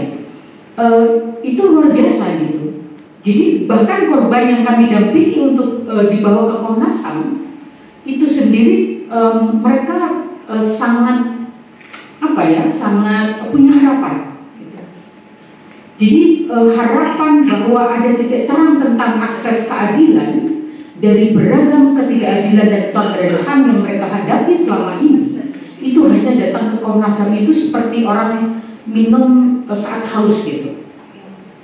Jadi ini yang menurut saya kepercayaan publik yang tidak ada harganya gitu ya. Yang saya cukup gembira gitu ya, bagaimana menyimak perkembangan tadi pengaduan beragam inovasi yang dilakukan Komnas HAM, karena pengaduan ini adalah pintu dan ruang tamunya Komnas HAM, di mana orang paling banyak bertamu itu untuk itu gitu, untuk kesana. Sehingga hari ini ada SPH, hari ini ada macam-macam. Itu menurut saya satu keniscayaan di era digital. Semua pihak termasuk Komnas HAM memang harus merebut gitu ya ruang digital itu untuk digunakan bagaimana memastikan hak asasi itu mendapatkan pelayanan yang memadai gitu. Jadi itu satu ya refleksi mendalam saya. Makanya dulu ketika saya mendaftar Komnas HAM itu dalam makalah yang saya tulis itu saya berharap ada inovasi yang dikembangkan Komnas HAM dalam aspek pengaduan kasus yang itu merupakan salah satu mandat Komnas HAM gitu. Jadi karena berhubungan dengan korban ya, Komnas HAM itu kemudian mungkin berbeda dengan layanan-layanan pengaduan yang lain gitu. Sampai ada satu kementerian itu yang mengatakan, "Bu ya sudah nggak usah ke Komnas HAM gitu, langsung ke sini saja." Itu banyak gitu, yang mengatakan seperti itu. Karena apa? Suara Komnas HAM itu punya tempat gitu. Jadi orang yang rekomendasinya misalnya sudah bacakan Komnas HAM mendapatkan rekomendasi ini untuk perbaikan ABCD misalnya, itu sudah punya catatan gitu ya di ranah publik bahwa lembaga ini pernah diberikan rekomendasi kepada Komnas HAM, meskipun kemudian rekomendasi itu yang dijalankan mungkin belum semuanya gitu. Makanya kan Komnas HAM juga sedang merumuskan satu SOP gitu ya untuk memastikan bagaimana rekomendasi itu dijalankan. Yang kedua, menurut saya pengaduan ini adalah salah satu nyawanya Komnas HAM. Kenapa? Tadi saya sampaikan, meskipun kadang-kadang, bukan kadang, seringkali kasus-kasus yang diajukan ke Komnas HAM itu tidak selesai, tetapi hanya bertemu dengan komisioner, itu seperti memberikan nyes gitu, bahasa Indonesianya nyes itu, harapan gitu. Jadi harapan akan keadilan itu ada gitu. Jadi makanya saya meskipun tidak di Biro Penegakan, saya di Biro Pemajuan. Ketika saya ada waktu itu pasti saya sempatkan jika ada korban yang mengadu, saya sering berkomunikasi dengan Cak Wawa. Saya kapan bisa menerima korban dan lain sebagainya gitu. Karena 20 tahun lebih saya merasakan itu ketika mengadu dan ada komisioner yang menerima. Itu ada rasa yang berbeda, jadi ada harapan baru. Makanya sekarang ada komisioner pengaduan, ini juga menurut saya salah satu mungkin progres yang tidak sengaja ya Cak Wawa ya, tetapi tidak pernah ada sebelumnya gitu ya. Jadi itu baik itu menurut saya. Terakhir saya kira justru dalam usia 30 tahun Komnas HAM ini, Komnas HAM mesti banyak mendengar perasaan ya, masukan, saran, terutama dari pengadu yang selama ini masih setia datang ke Komnas HAM, masih punya kepercayaan pada Komnas HAM, termasuk dengan stakeholders gitu ya, kepolisian, kementerian, lembaga gitu ya, yang selama ini menjadi mitra-mitra Komnas HAM, termasuk ke depan karena kita sedang menuju akan membangun satu mekanisme rujukan. Karena kami pernah sebagai CSO itu mendapatkan semacam rujukan gitu dari Komnas HAM hanya dengan basisnya itu secara kertas. Tolong kasus ini dibantu ditangani ya, itu tulisan tangan secara kertas dari Komnas HAM. Saya tidak ingat tahun berapa itu, tetapi itu pernah terjadi gitu. Jadi betapa pentingnya mekanisme rujukan yang nanti akan dikembangkan oleh Komnas HAM karena tadi gitu, dari 5.000 sekian pengadu yang bisa di follow up Komnas HAM itu kan mungkin nggak sampai 60%, sehingga 40% ini yang perlu dibangunkan satu mekanisme bagaimana kemudian penyelesaiannya. Salah satunya adalah lewat mekanisme rujukan gitu atau referral system. Saya kira itu mudah-mudahan Komnas HAM ke depan makin ramah, makin memberikan harapan, makin memberikan kepastian bagi masyarakat gitu ya, dan terus memberikan harapan-harapan bahwa pelanggaran terhadap hak asasi manusia ini mesti didorong untuk terus diselesaikan secara lebih nyata ke depannya. Saya kembalikan ke Mbak Mei. Terima kasih. Ya, terima kasih Mbak Nis. Jadi sebenarnya ya ini kita tadi capture dari Ibu Imelda bahwa melihat sebenarnya agak kontra ya Bu ya. Di satu sisi kita kalau terima di pengaduan teman-teman dibilangnya anak buangan atau anak tiri, padahal sebenarnya harapan dari masyarakat cukup besar gitu. Apalagi beberapa tadi kata-kata unik dan strategis ini semoga menjadi penecut kami dalam melayani pengadu ke depannya seperti itu.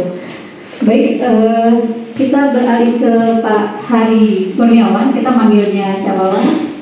Ini juga salah satu penerima layanan telepon pengadu yang cukup banyak lalu lalang di Komnas HAM ya Pak ya. Mungkin pengalamannya lebih baik dikit lah Pak dari Bu Anies atau silakan. Ya baik, apa ya? Iya, saya juga salah satu pengadu yang paling banyak, tapi Mbak Anies yang menduduki peringkat pertama, makanya jangan mengadu ke Komnas terlalu banyak ya, nanti jadi komisioner lagi. Itu awalnya udah jadi komisioner sekarang. Waktu itu mulai pengaduan tim ya, waktu itu tahun 2005 di kasusnya Pak Muri Handayani yang melawan wali kota Surabaya waktu itu ya. Nah itu jadi masih gedungnya masih bukan seperti ini, dari tadi yang digambarkan kita ketemu di luar waktu itu, mungkin buat Mbak Rima udah lupa lah gitu, karena saya dulu masih cukup muda gitu. Dulu sekarang masih muda ya. Tapi ya apa namanya, memang waktu itu perhatiannya cukup besar ya, karena itu adalah kasus disabilitas yang pertama di Indonesia yang berhasil dibawa ke ranah hukum ya, sehingga Komnas HAM turun waktu itu Pak Kirsin sama iya waktu itu kan, dua orang komisionernya turun untuk mengikuti cita-cita Mbak Muri, dan saya sebagai salah satu tim kuasa hukumnya Mbak Muri waktu itu, sehingga kemudian sampai pada tingkat kemenangan. Namun kemudian pasca itu ketika saya laporan banyak, nah lucunya di Komnas itu setelah melapor dokumen tidak diserahkan, kemudian kita audiensi masih minta dokumen lagi, katanya dokumen yang kemarin hilang. Sampai terakhir itu waktu saya masuk di sini di kasus Parkel itu 2 kali kita Komnas HAM menyatakan dokumennya hilang, selalu seperti itu. Sampai kata teman-teman di Jawa Timur, kebetulan saya juga aktif di gerakan agraria di Jawa Timur, jadi ada komunitas namanya Tekad Garuda, tim kerja advokasi gerakan rakyat untuk daulat agraria dan sumber daya alam, yang di situ adalah termasuk salah satunya adalah LBH disabilitas dan wali, kemudian ada LBH Sulawesi. Kebetulan saya di LBH disabilitas waktu itu saya bilang begini, percuma juga kita mengadu ke Komnas HAM, dan bilang lagi, nanti kita data lagi. Sampai zaman itu terakhir kemarin waktu kita konsinyering itu kan dengan komisioner yang lama, ini data yang tadi kemana? Kok sekarang diminta lagi gitu kan? Dari zaman, makanya nggak tahu mungkin akhirnya dari zaman pindah gitu, gara-gara itu. Jadi sering banget. Jadi itu pengalaman dari sekian banyak kasus ya nggak terselesaikan. Kemudian ini yang kayaknya harus ada orang dalam deh masuk ke Komnas HAM begitu, ada teman-teman begitu. Ada teman-teman mendorong saya untuk dapat di Komnas HAM. Awalnya membawa isu disabilitas karena memang harus ada keterwakilan disabilitas di sini ya. Saya adalah komisioner kedua setelah Pak Saharudin Daming. Dulu ada Pak Saharudin Daming disabilitas netra. Walaupun Mbak Hesti sebenarnya dulu naiknya jadi komisioner Komnas HAM, rekomendasi dari saya Mbak Rima. Jadi yang punya disabilitas, walaupun tidak memperjuangkan disabilitas sama sekali. Saya ingat waktu kita mengadu ke Mbak Hesti nggak ada tanggapan sama sekali waktu itu. Mbak Hesti yang dimulai di kasus-kasus disabilitas terkait kasus kekerasan seksual terhadap 16 tuli dulu itu. Kita sempat mengadu dan direspon sama Mbak Hesti. Padahal kita juga belum tahu kanal aduan ya dulu. Ya, nggak seperti sekarang ada lamaran aduan dan kita selalu bersosialisasi begitu. Nah itu yang terjadi, makanya ini teman-teman udahlah coba daftar hanya nekat lah daftar karena apa namanya memang harus ada keterwakilan di kelompok disabilitas dan juga kalau nggak ada orang dalam siapa lagi yang gitu. Di dalam kok ya berhasil begitu, tapi memang ini masih butuh perbaikan di mana-mana tidak di pengaduan tapi di sistemnya Komnas HAM sendiri dalam memproses penegakan HAM-nya ya. Dan memang tadi kata Bu Imelda dikatakan ada kekurangan anggaran dan saya sangat merasakan sekali bagaimana kekurangan anggaran di pengaduan. Bahkan kemarin saya sempat ngomong ke Bu Ani ketika ketemu ya dengan Bu Sri Mulyani, tolong Bu jangan dipotong lagi, kalau dipotong lagi kasihan teman-teman arsip. Ini teman-teman arsip yang ada di pengaduan itu sudah dananya dipakai untuk pengembangan pengaduan, kalau dipotong lagi terus gimana gitu, karena ada apa namanya rumor yang beredar anggaran tahun depan itu akan turun di Komnas HAM. Makanya kemarin kita memperjuangkan dan alhamdulillah si Bu Ani merespon itu dan akan meningkatkan anggaran Komnas HAM terutama untuk unit layanan pengaduan dan arsip, sehingga mereka minta ada challenge tersendiri dari Komnas HAM. Salah satunya adalah membuat semacam kemah sadar HAM gitu ya untuk anak-anak orang kaya gitu. Itu challenge-nya. Di samping ada BHR. Tapi yang pada saya berbangga ketika saya masuk ada satu komisioner yang iri gitu. Sama dia itu iri banget. Enak banget ya masuk pengaduan tuh, kalian staffnya kok aktif diskusi. Kalau di tempat saya itu kadang-kadang masih bingung mau diskusi apa, kalau di pengaduan tiap hari diskusi, tiap saat diskusi. Ya begitulah, saya bilang gitu. Saya kadang-kadang cuma ini kalau masuk ruangan sana untuk teman-teman pada diskusi. Artinya memang sekarang pengaduan itu wajahnya sudah berubah, analisisnya juga udah lumayan matang ya teman-teman. Jadi saya selalu menekankan teman-teman sebelum masuk ke pemantauan kalian harus analisis yang cukup kuat agar kita tidak salah kejadian juga untuk melakukan mendistribusikan ke pemantauan atau mediasi begitu. Tapi juga ini harus diselektif, benar-benar ini memang benar-benar HAM atau enggak kan gitu. Nah memang terobosan yang kami lakukan itu tadi yang diceritakan oleh Bumi, ada soal perlindungan HAM itu saya keluarkan bukan kayak tapi di teman-teman pengaduan, dan itu juga atas usul sebenarnya komisioner ya, agar ada respon cepat bagi teman-teman yang melakukan pengaduan. Nah memang pengembangan itu akan kami selalu lakukan. Nah nanti mungkin dari ini ada Mbak Agatha dari kelompok disabilitas, informasi disabilitas, hari Kamis kalau bisa datang yang Rabu ya, kita launching klinik HAM dan kita ingin tahu tanggapan teman-teman disabilitas ramah apa enggak ini jadi HAM-nya gitu. Tapi staff saya udah berdoa supaya nggak ramah biar bisa dirubah katanya.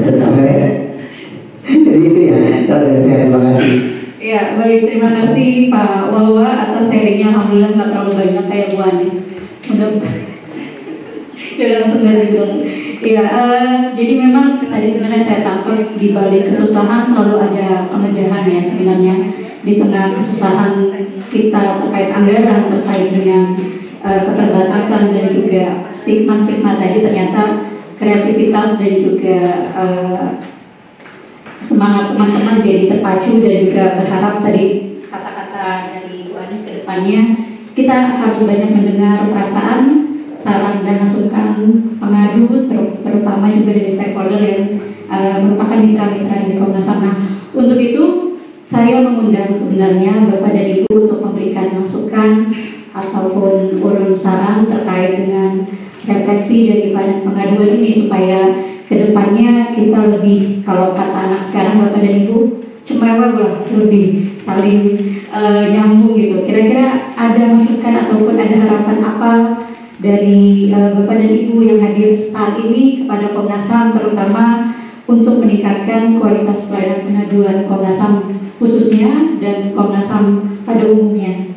Mungkin saya mengundang minta tolong bantuan Mas Gabriel ya untuk mic-nya. Adakah Bapak atau saya mau panggil paksa Pak supaya saya bisa gunakan dari Undang-Undang 39 Pak. Monggo Bapak dan Ibu dari oke. Silakan Bapak perwakilan dari Direktorat Jenderal untuk Protokoler dan Bantuan, silakan. Mohon izin Pak bisa diperkenalkan dan untuk prosesnya. Silakan Bapak. Terima kasih. Perkenalkan, nama saya Arif Syoko dari Direktorat Perlindungan Warga Negara Indonesia di Kemlu. Jadi kami mewakili Pak Direktur, kebetulan Pak Direktur ada acara sehingga beliau berhalangan hadir. Terima kasih atas kegiatan diskusi publik ini. Saya mengikuti sejak awal tentang Komnas HAM dan setelah 30 tahun baru kali ini saya datang ke sini Bu. Jadi saya sangat senang gitu ya. Dan saya ingat kalau awal-awal Komnas HAM berdiri, saya menganggap itu luar biasa di saat situasi politik yang ya kita tahu lah semuanya bagaimana itu, sehingga kami menganggap orang-orang yang di Komnas HAM adalah para pahlawan, orang-orang yang berani lah gitu ya. Dan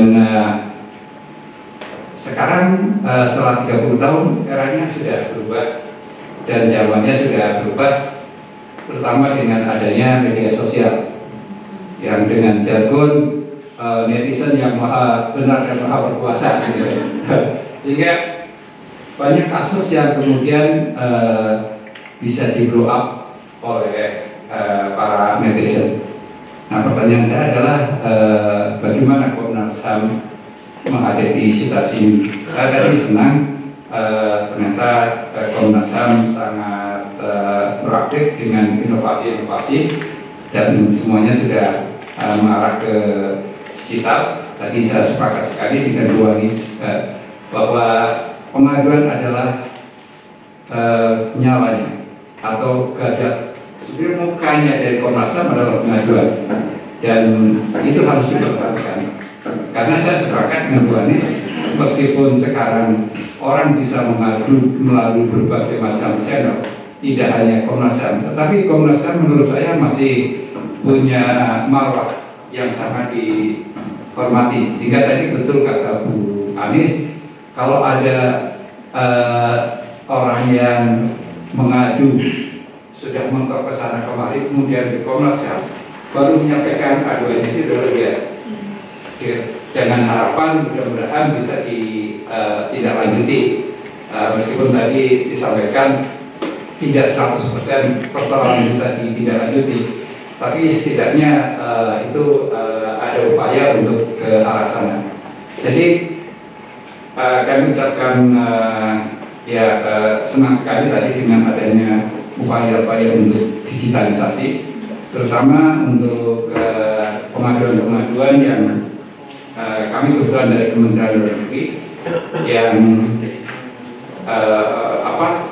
sarana untuk pengaduan melalui digitalisasi ini insya Allah akan mempermudah bagi para pekerja atau WNI yang ada di luar negeri kalau ada masalah, sehingga mereka tidak perlu susah-susah melakukan pengaduan melalui jalur-jalur yang manual itu.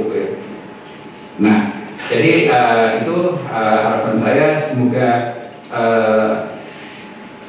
pengembangan channel untuk pengaduan semakin diperketat, semakin diperkuat, dan semoga itu juga akan semakin mempermudah masyarakat untuk melakukan pengaduan. Berikutnya adalah mungkin pertanyaan Bu ya, tadi dengan adanya zaman media sosial yang tadi saya sebutkan, jargonnya netizen maha benar itu, dan banyak kasus yang kemudian berhasil di blow up oleh para netizen ini. Bagaimana Komnas HAM ke depan menyikapinya hari ini? Karena menurut saya Komnas HAM harus tetap eksis dan tetap dipertahankan. Karena itu perkembangan zaman seperti ini harus diantisipasi dan harus disikapi. Demikian, terima kasih. Ya, terima kasih Pak Arif Suyoto ya Pak ya. Terima kasih sudah berkenan hadir dan selama 30 tahun ini yang pertama menginjakan kaki di Komnas Pak ya. Selamat datang.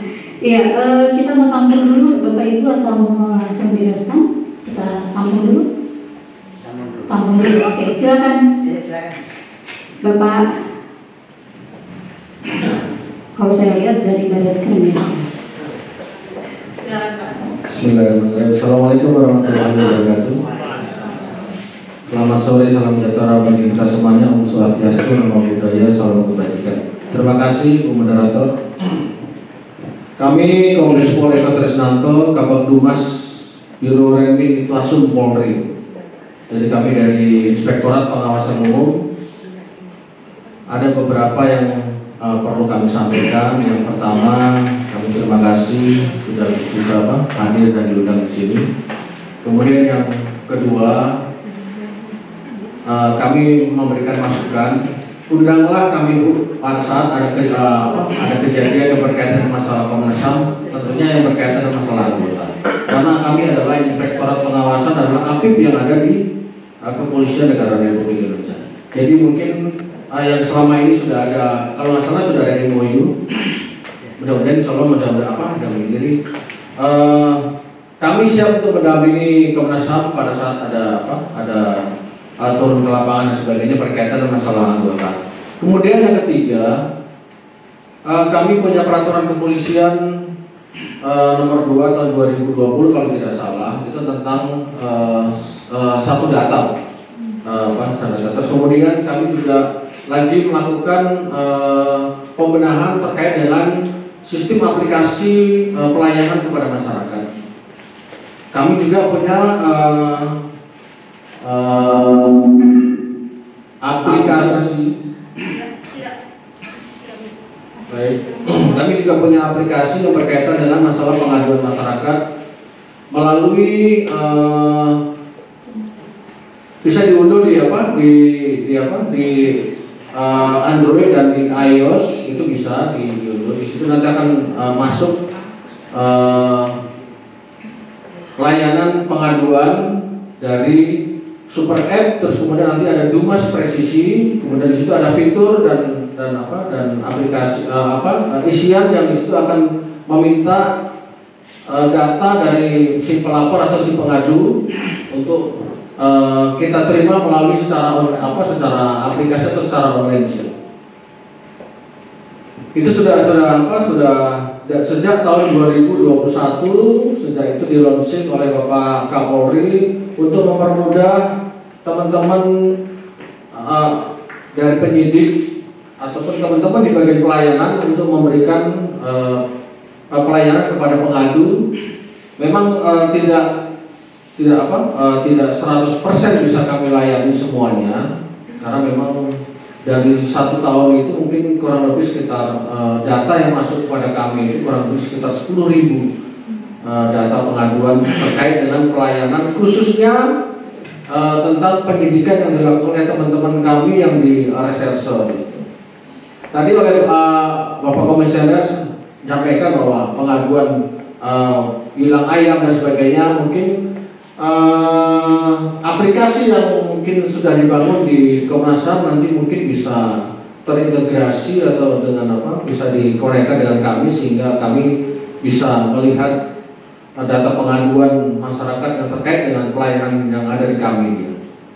Mungkin itu yang bisa kami sampaikan kepada Bapak Ibu sekalian. Terima kasih. Assalamualaikum warahmatullahi wabarakatuh. Waalaikumsalam. Terima kasih Pak Eko, Kabag Dumas dari Itlasum Polri ya Pak ya. Saya buka satu pertanyaan lagi, silakan Ibu untuk termin pertama ya. Nanti kita respon dulu, nanti kita akan buka kembali. Silakan Ibu, mohon diperkenalkan. Terima kasih, saya mau izin berdiri. Ya, Saya perkenalkan, saya Rina Mardiana dari KIKA, Kampus Indonesia untuk Lulusan Akademik. Akhirnya ketemu Cak Wawa, Mbak Anis ya, setelah kita hanya ketemu lewat Zoom gitu. Ya, kalau sehari-hari saya dari Fakultas Ekologi Manusia, Institut Pertanian Bogor. Jadi dari Bogor ke Jakarta, maka saya mau hadir di sana. Saya sangat mengapresiasi acara hari ini, refleksi 30 tahun pelayanan pengaduan. Sebelum saya memberi testimoni pada kinerja komisioner hari ini, saya mau flashback dulu pengalaman di belakangan yang sudah ada bedanya gitu. Komnas HAM menjadi garda terdepan pengaduan masyarakat, bukan sekedar nyawa ya, tapi dia marwah utama gitu. Dia menjadi harapan terakhir dari masyarakat untuk mengadukan sesuatu, utamanya ketika dia berkaitan dengan sesuatu konflik antara rakyat versus negara, gitu, yang melibatkan instansi pemerintahan, misal kepolisian, gitu ya. Dan hari ini dibuka suatu mekanisme pelayanan baru dengan mengaktifkan teknologi digital gitu ya, ada aplikasi, portal, selain ada WhatsApp, SMS, telepon, datang langsung juga boleh gitu. Nah artinya ini memperbesar akses pelayanan yang memberi ruang harapan lebih besar kepada warga tentang kepada siapa akan mengadu kalau tagarnya hari ini percuma lapor polisi. Maaf ya Pak ya, ini cuma suatu contoh aja kepada pihak Polri itu.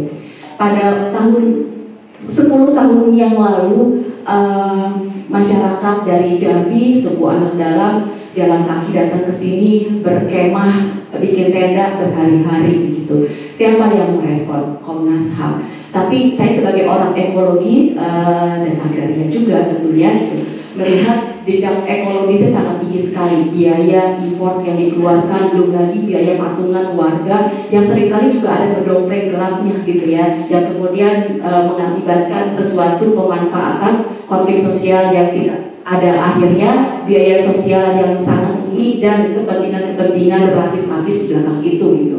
Tetapi kalau sekarang ini tidak perlu orang dari Papua jalan kaki ke sini misalnya gitu ya, dari manapun datang ke sini gitu, tapi bisa dilayani dengan sesuatu yang gratis, mudah, murah, cepat begitu. Maka secara ekologis kita sudah mengurangi emisi karbon, itu yang pertama. Yang kedua, ini juga menampilkan marwah tadi bahwa dekat dengan masyarakat ketika tidak ada harapan gitu, maka Komnas HAM selalu menyediakan harapan itu gitu.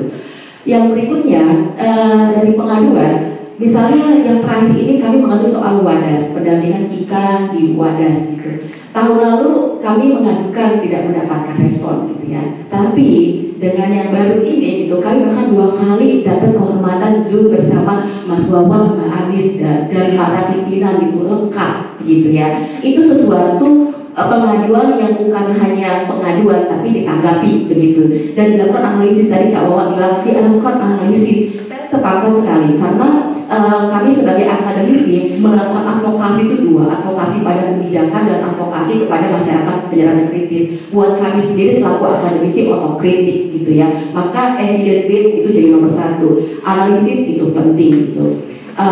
Dan dari Komnas HAM memanggil gitu ya, meskipun hadir, ada yang hadir, ada tidak hadir. Tapi langkah selanjutnya saya tanya adalah bagaimana membangun mediasi gitu ya, karena kepada siapa? Waktu itu saya sudah dipanggil oleh Waltanas di Dewan Pertahanan Nasional, itu sudah ada melibatkan berbagai instansi ya, termasuk Polri dan instansi militer lainnya gitu. Tetapi bagaimana membangun dialog multi pihak ini? Apakah Waltanas atau Komnas HAM? Berharap kalau Waltanas enggak juga kayaknya. Mungkin kami berharap mungkin ya ini juga yang saya tanyakan, apakah sampai kepada mediasi itu oleh Komnas HAM mendudukkan para pihak itu dan mendialogkan gitu ya. Karena sejauh ini kan pihak misalnya kasus WADAS Pemrakarsa ngomong langsung ke warga gitu. Sebenarnya warga kalau ngadu ke akademisi, ada juga ke pendamping dari LBH misalnya gitu. Tapi kami akhirnya memperkuat jaringan gitu ya antara akademisi, NGO dengan warga gitu. Tapi kemudian memfasilitasi dengan pihak pemerintah siapa? Karena kami juga jaga jarak situasinya gitu ya. Kelihatannya ini juga menjadi sesuatu yang strategis untuk diambil oleh Komnas HAM sebagai tindak lanjutnya. Saya kira itu testimoni dari saya sangat mengapresiasi nih Cak Wawa, Mbak Anis gitu ya, semangat terus, tahan sabar gitu ya. Luar biasa tekanan internal maupun eksternal gitu ya. Tapi percayalah ini menjadi ruang amal jariah yang luar biasa dan harapan bagi banyak rakyat Indonesia. Terima kasih. Assalamualaikum warahmatullahi wabarakatuh. Waalaikumsalam warahmatullahi wabarakatuh. Terima kasih Pak Arif, Pak Eko dan juga Bu Ana ya. Jadi Bapak dan Ibu ada 3 pertanyaan. Ada cukup banyak apresiasi dan juga harapan dan juga catatan sebenarnya. Nah, untuk itu saya mengundang tadi pertanyaan dari Pak Arif, mungkin saya meminta Bu Anis ya untuk meresponnya. Bagaimana sih Komnas HAM menghadapi situasi yang saat ini dengan teknologi informasi yang cukup cepat dan juga netizen yang benar-benar. Silakan Bu Anis.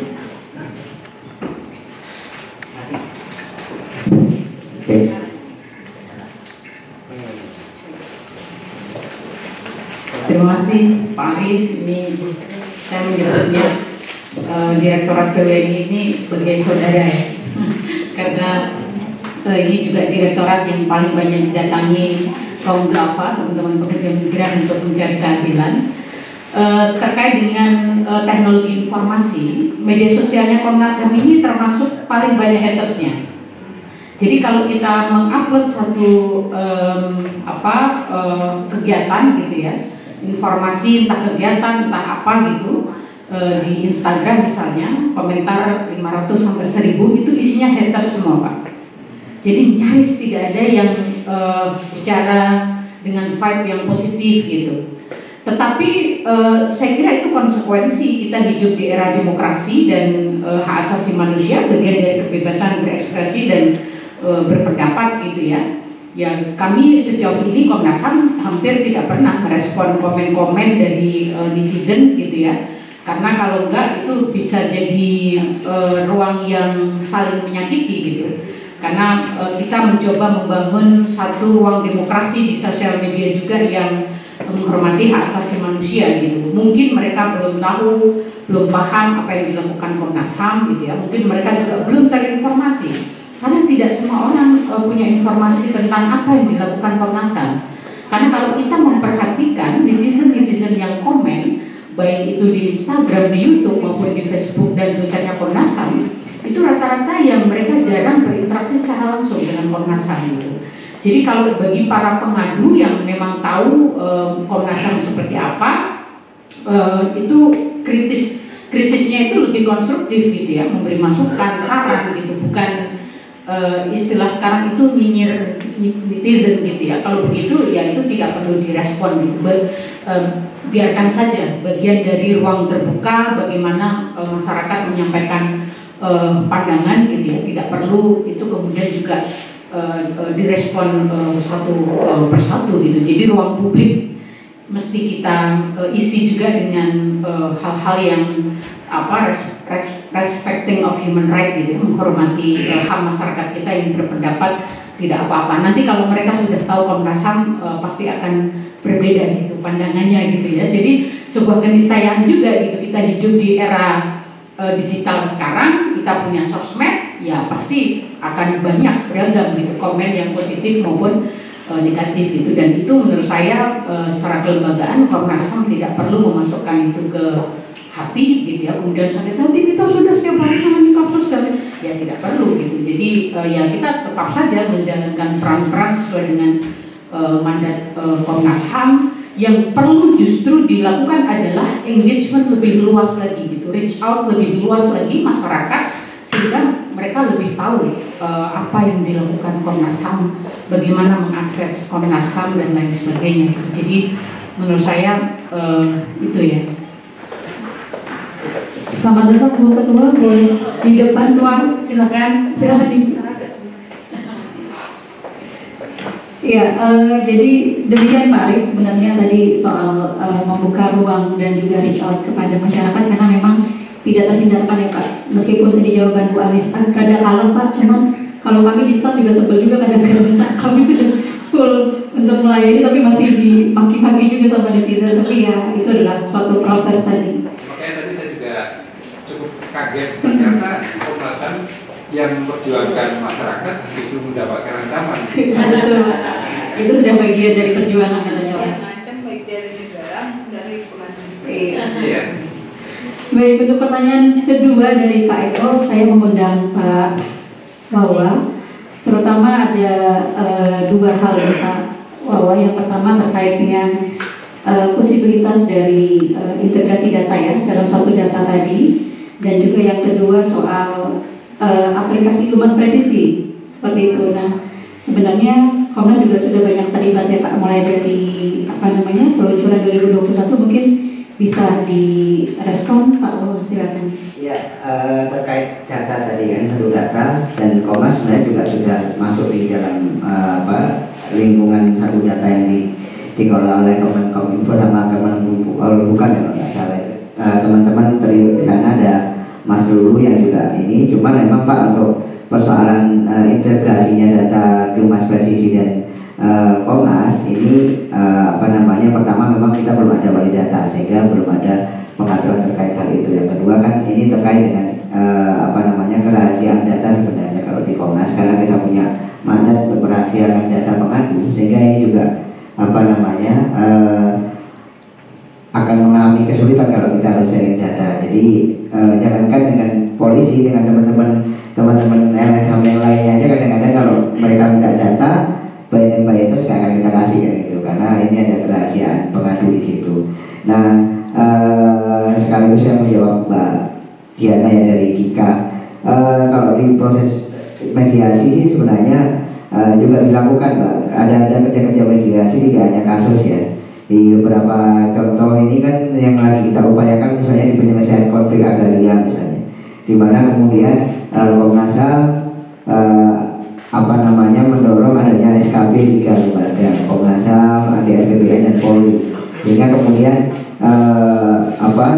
Komnas HAM tidak menjadi lembaga yang pemadam kebakaran ketika ada kasus agraria lari ke Komnas HAM, tetapi kemudian penyelesaian konflik agrarianya tidak ada. Makanya kita menerapkan di SKB 3 lembaga itu untuk penyelesaian secara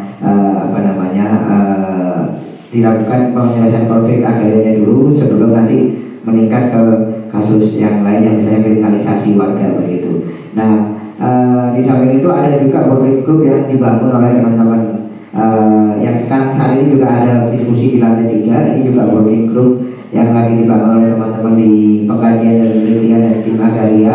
Ada teman-teman CSO yang dilibatkan dan juga ada teman-teman kementerian juga. Ini dalam konteks penyelesaian konflik agraria juga, dan sore ini temanya juga diskusi tentang inquiry ya, 30 tahun Komnas HAM tapi mereka tentang inquiry hutan adat, bagaimana kemudian inquiry hutan adat yang sudah dikeluarkan oleh Komnas HAM itu bisa dipahami oleh semua lapisan, ya, tidak hanya pemerintah tapi kemudian teman-teman CSO maupun komunitas. Makanya perlu kemudian ada kajian-kajian khusus yang ini menunjukkan bareng-bareng semua stakeholder ya, termasuk nanti kita juga lagi mempersiapkan kajian ketenagakerjaan yang ini selain merespon Ciptaker juga banyaknya aduan ketenagakerjaan dari kawan-kawan serikat buruh, sehingga perlu untuk penyelesaian kasus-kasus ketenagakerjaan, terutama yang kasus-kasus ini ya, TPPO dan bencana perdagangan orang itu yang saat ini memang lagi marak di Indonesia. Bagaimana kemudian Komnas HAM akan mengajak semua stakeholder untuk berdiskusi bersama penyelesaian tentang TPPO dari sisi hulunya ya, tidak hanya dari hilir tapi dari sisi hulu, sehingga tidak ada lagi orang-orang yang merasa tertarik dengan bujuk rayuan gajian cukup tinggi kan begitu. Itu aja sih dari saya Pak Mel. Untuk mediasi mungkin Bu Iya. bisa. Terima kasih Pak Wawan. Jadi tadi menyambut Pak Wawan mungkin Bu Imel ini juga pernah jadi kabak mediasi, mungkin bisa sharing seperti apa mekanisme mediasi yang dimiliki kewenangannya oleh Komnas HAM berdasarkan pasal 89 ayat 4. Silakan Ibu. Terima kasih. Mungkin mediasi Komnas HAM hampir sama ya, secara umum bagaimana mendudukkan para pihak di dalam suatu pertemuan untuk mencari solution. Nah, mungkin agak bedanya kalau mediasi profesional lainnya biasanya kedepannya hampir sejajar ya. Tapi kalau di Komnas itu biasanya korban dengan yang diduga atau yang dilaporkan, jadi agak jomplang. Nah, Komnas HAM itu di sini dengan mandat yang diberikan itu bagaimana memposisikan agar kedudukan para pihak itu seimbang. Nah, itulah dimana ada bedanya, yaitu mediasi otoritatif ya, dimana kedudukan itu menjadi seimbang, sehingga mungkin kalau masyarakat yang korban biasanya itu sulit untuk menjangkau pihak yang dilaporkan. Nah, di sini kita bagaimana menunjukkan di mana posisinya mendapat hal yang sama. Nah, ini yang kita usung untuk menyelesaikan kayak kasus-kasus sengketa, dimana kalau kekerasan biasanya ke pemantauan ya, ada kekerasan, tapi kalau sengketa biasa agraria ya, kita ke mediasi kita selesaikan, dan itu gratis. Komnas HAM membiayai semua proses mediasi, dan itu gratis ya, jadi tidak dibayar, karena yang bayar adalah negara. Nah, itu prosesnya itu adalah tidak langsung mendudukan, tetapi biasanya kita melakukan pramediasi dulu. Ada kaukus, setelah itu ada kaukus ketika mediasi, bagaimana Komnas HAM yang berperan aktif untuk agar terdapat penyelesaian di mana dua pihak tersebut mendapatkan jalan keluar.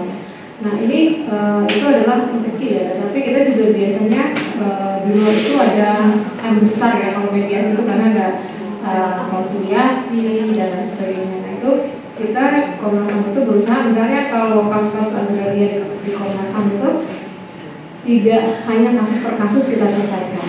Misalnya PT KAI, ada beberapa kasus terkait PT KAI. Nah, itu kalau nggak salah ada banyak yang ya, lebih dari 10 ya di Indonesia ini mengajukan sengketa KAI. Dan kami mencari terobosan, kalau kasus per kasus itu akan sulit ya, maksudnya lama gitu ya.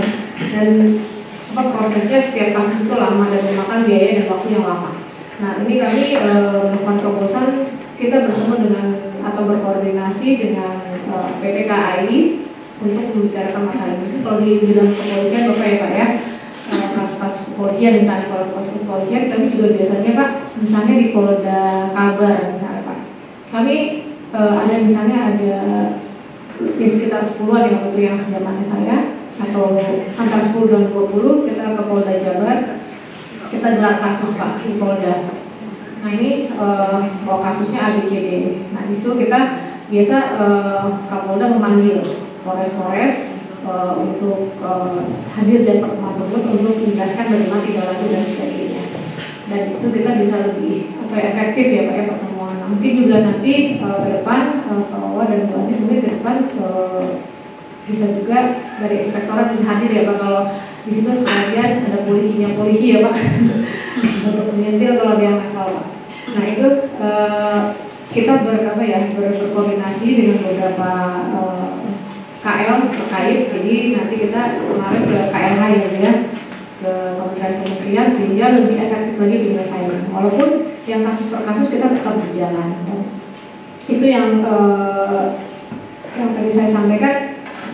Mungkin mandat kita terbatas, anggaran terbatas, tapi bagaimana apa yang bisa kita hasilkan lebih dari itu gitu loh. Jadi jangan kayak apa yang kecil-kecil cabai rawit lalu ya, bukan kita kecil, tapi bagaimana kita bisa membantu menyelesaikan kasus-kasus, khususnya kasus-kasus pelanggaran HAM. Jadi kita berkoordinasi seperti yang tadi saya sudah sampaikan, juga misalnya terkait peradilan kita ke KAI, jadi bagaimana pengawasan barang atau ke MA dan lain sebagainya. Jadi dari beberapa arah, tidak hanya satu arah yang mediasi atau pemantauan per kasus, tapi juga kita menyelesaikan secara kelembagaan ataupun secara menyeluruh ya. Jadi lebih efektif lagi. Demikian Bu. Ya, makasih Bu Imel untuk sharing bagaimana mekanisme mediasi Komnas HAM. Ini juga kewenangan yang cukup unik yang dimiliki oleh Komnas HAM, tapi tadi disampaikan sifatnya otoritatif. Mediasi dilakukan oleh Komnas HAM. Nah, untuk itu sebenarnya ada peserta Zoom juga, Bapak Ibu, cuma mungkin apakah ada pertanyaan dari Zoom atau sambil menunggu pertanyaan, kami mengundang lagi 1 sampai 2 pertanyaan dari silakan. Silakan. Mbak dan Masnya mohon diperkenalkan namanya.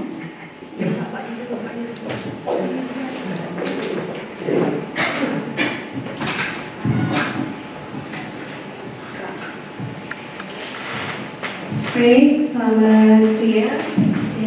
Selamat kenal, saya Agatha Febriani, saya dari Forum Masyarakat Pemantau Indonesia Inklusi Disabilitas.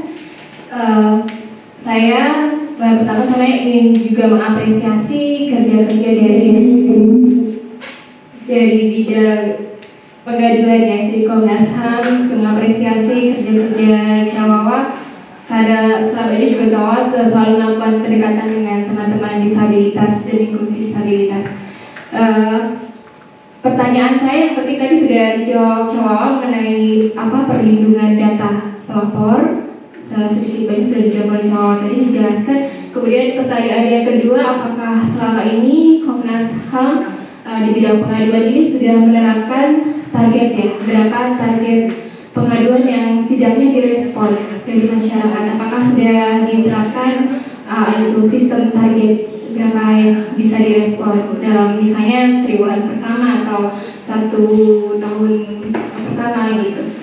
Kemudian pertanyaan yang kedua, karena saya juga bekerja di unit pengelola perpustakaan Jakarta dan pusat dokumentasi sastra HB Yasin dan mengembangkan juga layanan inklusi kelompok rentan.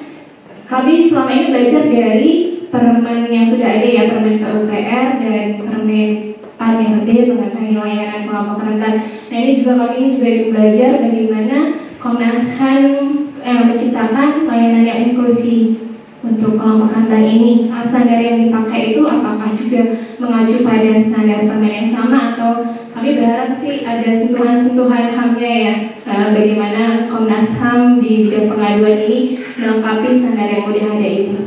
Gitu. Terima kasih. Ya, terima kasih Mbak Agatha atas pertanyaannya. Silakan Mas. Ya. Gak usah pakai video, nggak apa-apa nih. Sampai kapan? Oh, di Zoom kedengeran ya? Silakan Mas. Oke, mungkin agak berbeda dari yang lain. Saya dari media, saya Emil dari media Indonesia. Mungkin saya langsung pertanyaan aja ya. Selama 30 tahun bisa dikatakan bagian pengaduan adalah garda depan untuk menerima laporan. Bisa diprediksi mungkin selama 30 tahun sampai sekarang mungkin udah puluhan ribu kali ya laporan. Saya ingin tahu 5 kasus tertinggi yang banyak dilaporkan itu dari mana? Saya tadi lihat ada yang dari disebutkan di korporasi polisi. Nah, saya pengen tahu 5 tertinggi apa itu. Dan yang kedua, dari puluhan ribu itu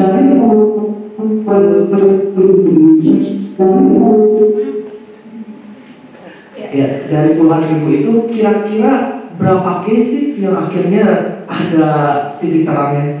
Itu aja, terima kasih. Ya, terima kasih. Terima siapa? Emiral, namanya sangat khas sekali. Mas Emiral, ya mungkin sebelum ke Bu Anis dan Pak Wawa, saya ingin menjawab sebenarnya pertanyaan dari Mbak Agatha. Karena memang soal data ini target pengaduan ada di bagian kami. Untuk tahun 2023 Mbak Agatha, kami menargetkan itu penerimaan aduan ada 3.360 perkara. Jadi memang itu menjadi target kami. Sampai sejauh ini kami sudah melakukan review terhadap capaian target untuk triwulan pertama. Itu sudah ada sekitar 1062 perkara yang diadukan kepada Komnas HAM. Jadi kemungkinan akan lebih juga dari target yang kami sudah tetapkan di akhir tahun 2022 lalu, seperti itu. Nah, untuk selanjutnya Pak Wawa nih terkait dengan inklusi ya. Apakah ini bagaimana menciptakan layanan yang inklusi, apakah merujuk pada peraturan yang sama? Silakan Pak Wawa. Ya, permen PUPR nomor 14 tahun 2017 ya. Ya, salah duanya adalah kita mengembangkan inovasi tersendiri, karena di sini juga ada staf-staf disabilitas, jadi mereka kita libatkan, misalnya kayak aplikasi ini dilihat dulu sama Candy, ada Aji, aplikasi ini akses nggak buat mereka, sebelum ini kita launchingkan ke umum. Nah kalau akses buat mereka, ini baru kita berani untuk melaunchingkan ke umum. Nah itu kemudian apa tadi pertanyaannya Mas Ibram tadi? Soal data pengaduan tertinggi kasus 5 tertinggi. 5 tertinggi ya, ke wilayah atau isu yang diadukan? Isunya. Kalau wilayah ini 3 besar masih pertama dipegang oleh Jakarta, DKI Jakarta, kemudian Jawa Barat ya, dan Sumatera Utara, dan kemudian misalnya ada Jawa Tengah, ada Jawa Timur. Bukan berarti yang lainnya tidak tinggi ya, tapi kemungkinan karena memang tidak banyak orang yang mengetahui bagaimana cara mengadu ke Komnas HAM, sehingga makanya ada program pengaduan proaktif. Nah sementara untuk yang tadi sudah disebutkan, kalau untuk pihak teradunya tertinggi adalah kepolisian ya, kepolisian, kemudian dari pemerintah daerah, pemerintah pusat, dan korporasi. Nah, korporasi itu paling banyak BUMN yang diadukan, karena memang banyak konflik agraria dengan PTPN 3, dengan PTPN 9, PTPN 12, hampir semua BUMN itu dilaporkan, termasuk Bukit Asam kayak gitu. Nah untuk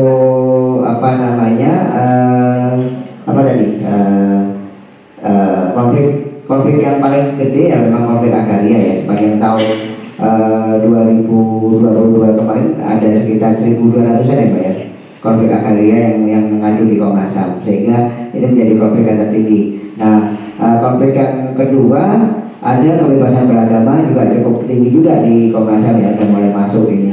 Apalagi sekarang isu-isu agama ini kan akan rawan untuk dibawa ke politik ya. Dari tahun ke tahun ketika menjelang pemilu pasti ada isu kekerasan berbasis agama yang dibawa. Tapi memang cukup tinggi ya, termasuk terakhir kemarin kita dapat aduan anak difabel yang tidak bisa masuk masjid kayak begitu karena kursi rodanya. Ini kan memang problem-problem yang terus terjadi di tanah air begitu. Udah beberapa kali kasus kayak begini. Ataupun kemudian yang kemarin kasus BRIN yang cukup populer itu ya, itu juga jadi perhatian Komnas HAM ya.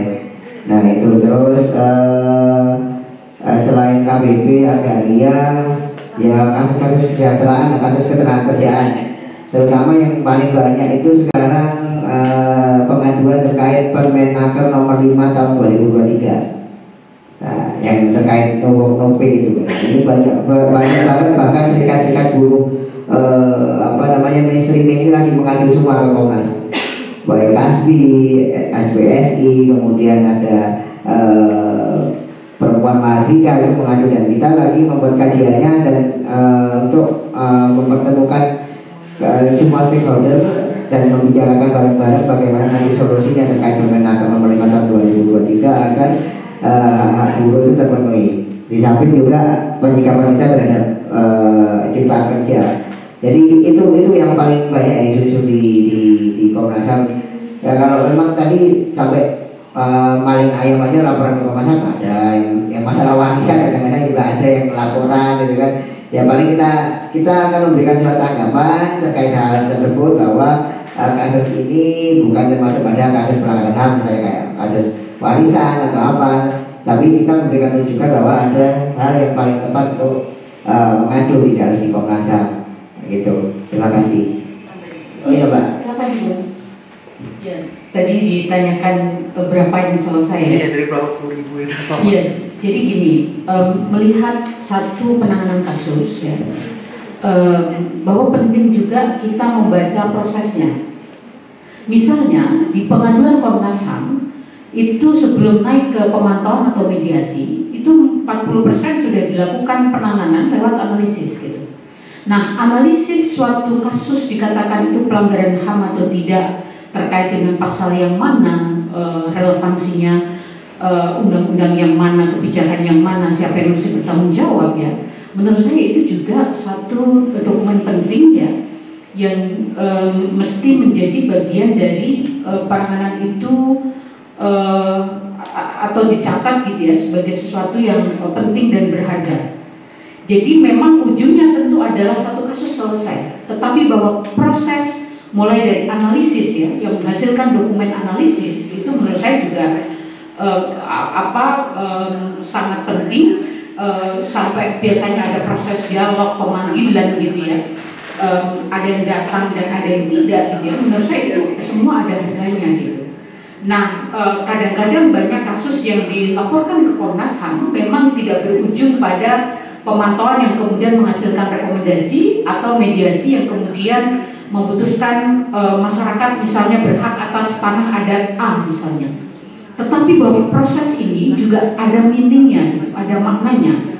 Satu adalah literasi HAM bagi masyarakat kita, terutama yang mengadu gitu ya. Yang kedua, menurut saya juga bagi pemerintah gitu, pemangku hak gitu ya, untuk memiliki tanggung jawab bahwa dalam satu kasus Komnas HAM sudah mengatakan ini ada pelanggaran HAM-nya begitu ya, yang diselesaikan oleh satu kementerian atau lembaga tertentu misalnya gitu. Itu juga ada meaningnya. Jadi tentu semua pengadu berharap semuanya sampai pada finish kasus saya selesai. Tetapi bahwa saya ingin mengajak bahwa proses penyelesaian kasus gitu ya, pelanggaran HAM yang ditangani Komnas HAM ini di setiap fase ini ada makna-maknanya gitu ya, yang saya kira ini penting bagi pengadu, bagi masyarakat, organisasi masyarakat sipil, jadi ya, pemerintah, teman-teman akademisi, saya kira juga bisa menjadikan itu sebagai satu referensi gitu untuk kajian dan lain sebagainya. Itu Pak Mir, terima kasih. Ya, terima kasih banyak Pak Wawan, Bu Anis dan juga Bu Imelda. Jadi Bapak dan Ibu, tadi terima kasih Mas Emerald untuk merangkum sebenarnya. Ini adalah tampilan dari SmartMed atau data aduan yang kami miliki. Sebenarnya pertanyaan Mas Emerald tadi bisa dilihat. Coba kita lihat isu kasus. Nah, ini isu kasus yang banyak diadukan di Komnas HAM sampai bulan Mei 2023. Jadi isu soal ya, oke.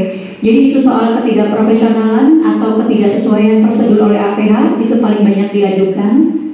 Itu sebanyak tertutup ininya, jumlahnya tertutup 280 aduan, agraria 248. Ini isu lainnya, ini artinya di luar dari kasus HAM 106. Pengabaian hak kelompok rentan dan marginal ini naik Bapak dan Ibu. Tahun ini memang cukup banyak, ada 103 aduan. Dan isu ketenagakerjaan 80 aduan. Jadi ini merupakan isu kasus sampai bulan Mei 2023. Coba kita lihat ke petanya, tolong Mbak, ke atas. Tadi menjawab pertanyaan Mbak Agatha. Total kasus yang kami terima sampai bulan Mei ada 1.230 aduan. Jadi Bapak dan Ibu bisa melihat bagaimana peta dugaan pelanggaran HAM dari aduan masyarakat kepada Komnas HAM melalui komnasham.go.id.